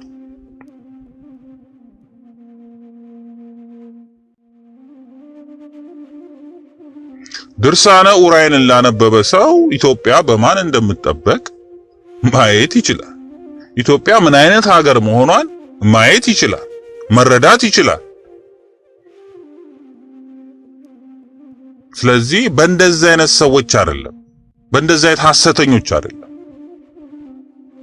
ሐሰተኞች ሆኑ የሐሰት አባት የሆኑ የሐሰት ልጆች የሆኑ ሰዎች አይደለም ውሸት የሚዋሹ በአደባባይ ሞተ ገደለ የሚሉ ተነሳ የሚሉ ውሸትነታቸውን እኮ እግዚአብሔር ሲያጋልጥ እኮ ነው። ማንነታቸውን ሲያጋልጣቸው እኮ የማይገባን እሱ ነው። በሙሉ ያለውን ነገር እግዚአብሔር እየገለበጠው ነው። አይደለም ይሄ መሪያችሁ አይደለም እያለን እኮ ስራውን እያሳየን ነው። ማንነቱን እያሳየን ነው።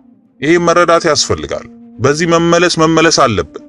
ስለዚህ እዛ ያሉትም አሁንም ልክ ለማላበስ የሚትሞሩ እንደ አካብ ሽማግሌዎች ትክክለኛ ለማስመሰል እውነተኛ ለማስመሰል ትክክለኛ መሪ አድርጎ ለማሳየት የምትሞክሩ የቤተ ክርስቲያን ሰዎች ከቤተ ክርስቲያን ተገላችኋል። ሕጉን ወቁ።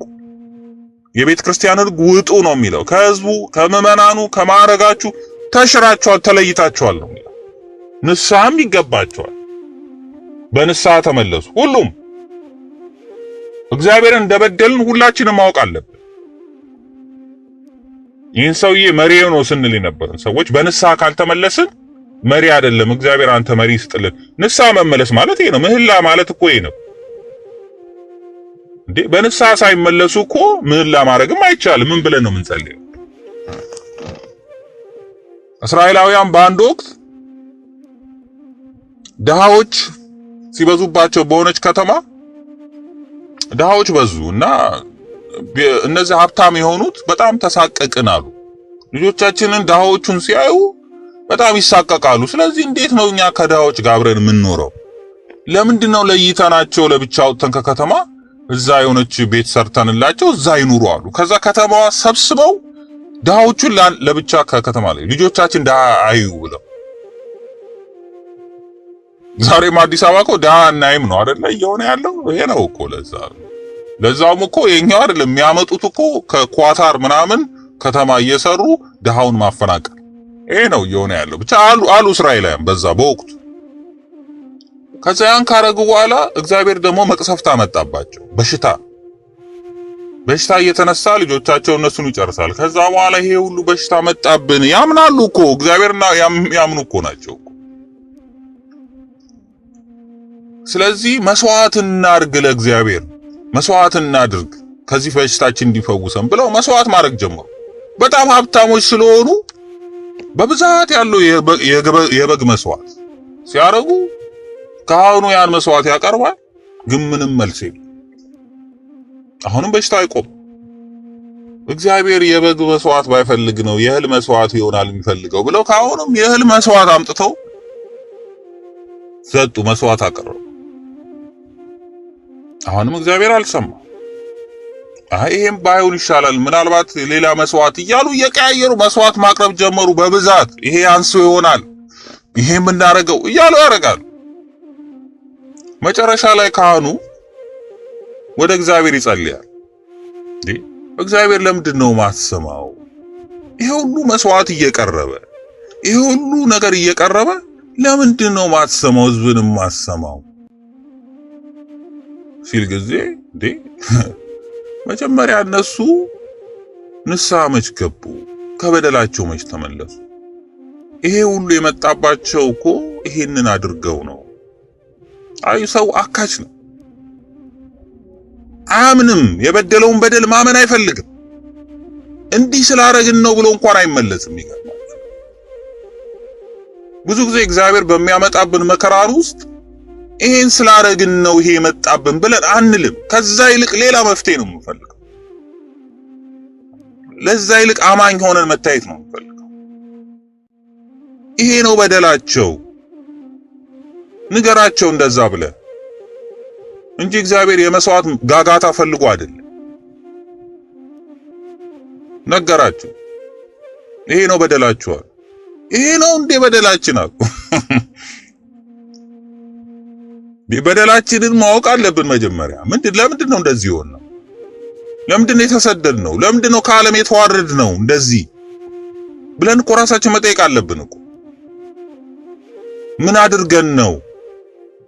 አንድ የሰራነው ስህተት አለ ማለት ነው ብለን በንስሐ ሳንመለስ ከበደላችን ሳንመለስ የመስዋዕት ማቅረብ ምንም የሚፈጀው ነገር የለም። መጀመሪያ ይሄን በድለናል ብለን በደላችን አምነን ከበደላችን መመለስ አለብን። የዛኔ እስራኤላውያን ተነስተው አንድ ብቻ የበግ መስዋዕት ሲያረጉ ያ በሽታው ተወገደ። አንድ እግዚአብሔር መስዋዕት ጋጋታ አይደለም የሚፈልጉ። ስለ ምህላ ቢሆን ሁሌ ምህላ አድርገናል። ምህላ ይታዘዛል። ምህላውን ግን የምናረገው ለምንድን ነው? ምን እንድንሆንልን? አብይን እንዲያስተካክልልን፣ አብይን እንዲጠጋግንልን፣ አብይን መንግስት እንዲያስቀጥልልን። ምንድነው ሐሳባችን? ምንድነው ምህላችን የገባል? ስለዚህ ምህላችን ተሳስተናል። አንተ በትእዛዝ በአባቶቻችን ሕግ መሰረት አላውያን መሪዎች አትምረጡ ብለህን ነበረ።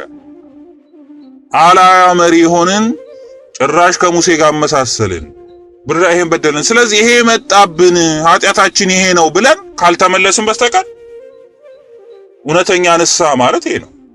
እውነተኛ መመለስ ማለት ይሄ ነው። በላያችን ላይ አሕዛብ ሾመን የሁሉ ነገር እየሆነ፣ ስለዚህ መመለስ አለበት እንጂ እነዚህ ኢትዮጵያን የሚያቆዩት ሆኖ አይደለም። የምንፈልገውን ሰላምም የሚያስገኙን ሆኖ አይደለም። ማንነታቸውን በግልጽ አይተናቸዋል ብዙ ነገር እስከሚያደርጉ። ስለዚህ የንስሐችን መመለስ ይሄ ነው። መመለስ አለበት። ወደ እግዚአብሔር መመለስ ይሄ ነው። ኢትዮጵያውያን ማሰብ ያለብን ይሄንን ምክንያታችን ምንድነው እንጂ የሱባኤ ማዕት ምንም አያመጣም። የፈለገ መስዋዕት ብናቀርብ ጾምም ብንጾም ምንም ብናረግ ይሄ ሁሉ መስዋዕት ነው የሚባለው። ስተታችንን ግን ማመን አለብን። በፊት ኢትዮጵያ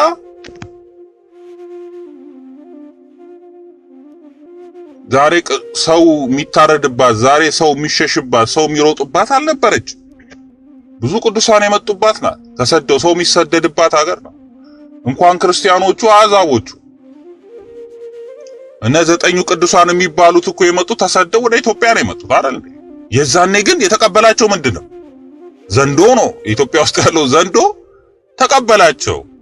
እንኳን ሰው ዘንዶ አውሬ ሁሉ ሰውን የሚቀበል ነው፣ ሰውን የሚጠብቅ ነው። እና ወይ ገብረ መንፈስ ቅዱስ፣ ነብሮቹ፣ አንበሶቹ እነዚህ ናቸው ሲከተሏቸው የነበሩት። እንኳን ሰው አይደለም። ሰውማ እንግዳ ተቀባይ ነው። ሰውማ እግር እያጠበ እያበላ እያጠጣ፣ ይሄ ነው ታሪክ የሚያሳይ። ኢትዮጵያ እንደዚህ አይነት ሀገር ናት።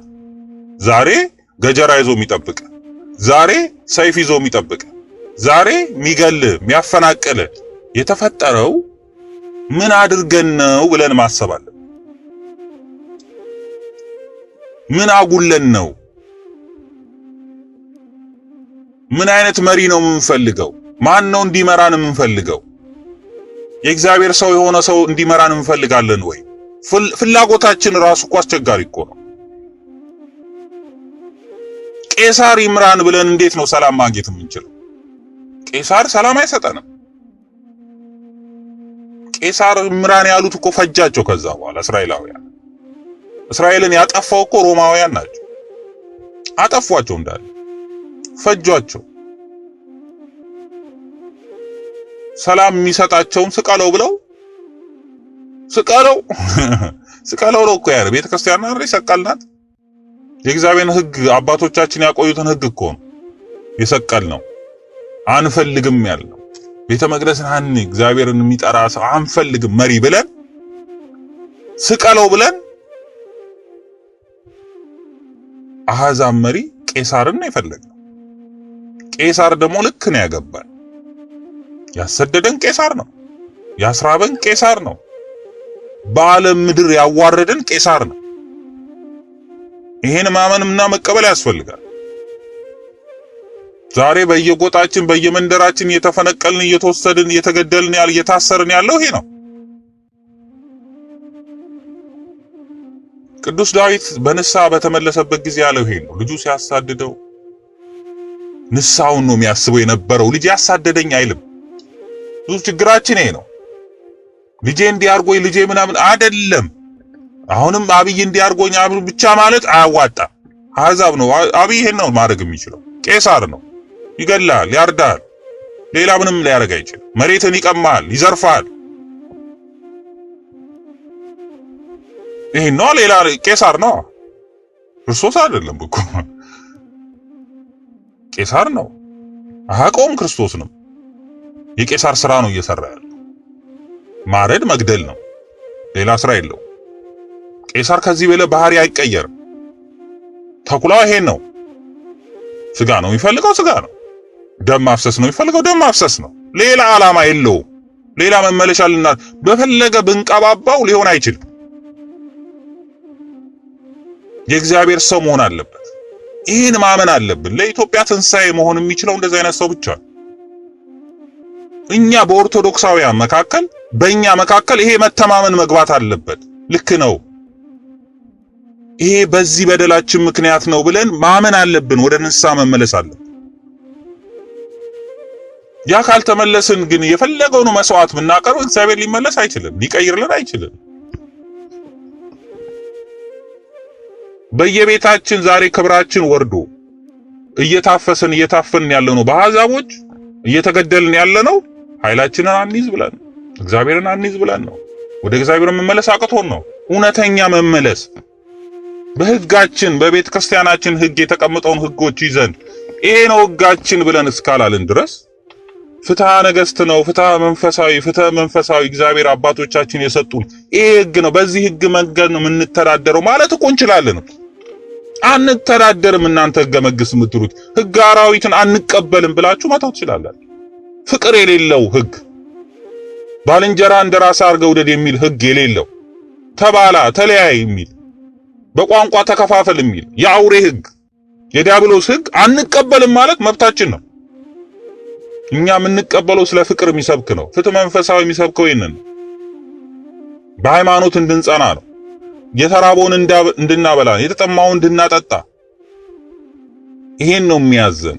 ወገናዊነት ሳይሆን አህዛቦችን ሌላት ያላመኑትንም እንኳን እንድናበላ እንድናጠጣ፣ ይሄ ነው ህጋችን። ይሄ ነው ህግን መተዳደር ያለብን እንጂ በአህዛብ ህግ አንተዳደርም።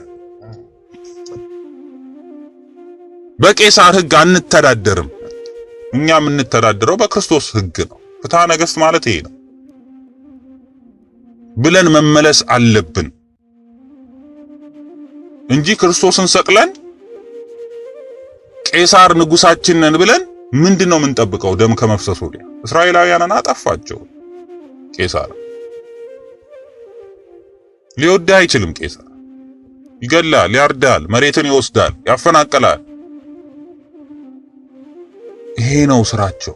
ከዛ የሚቀየር ነገር የለም። ስለዚህ መመለሳችን እውነተኛ መመለስ መሆን አለበት። ከቄሳር ጎን የቆናችሁ ከቄሳር ጎን አትቆሙ። ቆመው ነበር፣ በዛው ካህናት ሁሉ ቆመው ነበር። ቄሳር አንተ ንጉሳችን፣ እነሱ ናቸው ሲሰሩ የነበሩት ይሄን ስራው።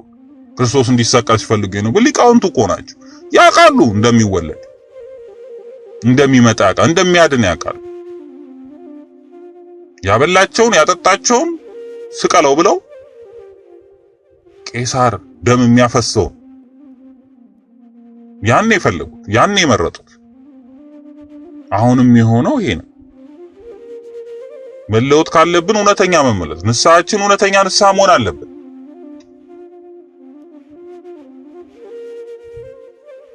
ስለነበረን ጊዜ እግዚአብሔር የተመሰገነ ይሁን። በጎደለ እንግዲህ እግዚአብሔር ይሙላ። ሼር አድርጉና ብዙ ሰዎች እንዲሰሙ መልእክቱን ይደርሳቸው አድርጉ። እግዚአብሔር የፈቀደላቸው እንግዲህ ከሰሙ ጥሩ ነው፣ ከተመለስን ጥሩ ነው። እግዚአብሔር ይስጥልን። ከጎደለ እንግዲህ እግዚአብሔር ይሙላ። ስለነበረን ጊዜ እግዚአብሔር የተመሰገነ ይሁን። መልካም ቀን።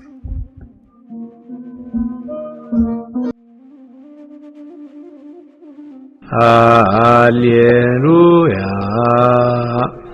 ሰላም ለኪ ኦ ማርያም ደብረ መቅደሱ ለእግዚአብሔር ሰላም ለኪ እንተ መልዕልተ ኩሎሙ ቅዱሳን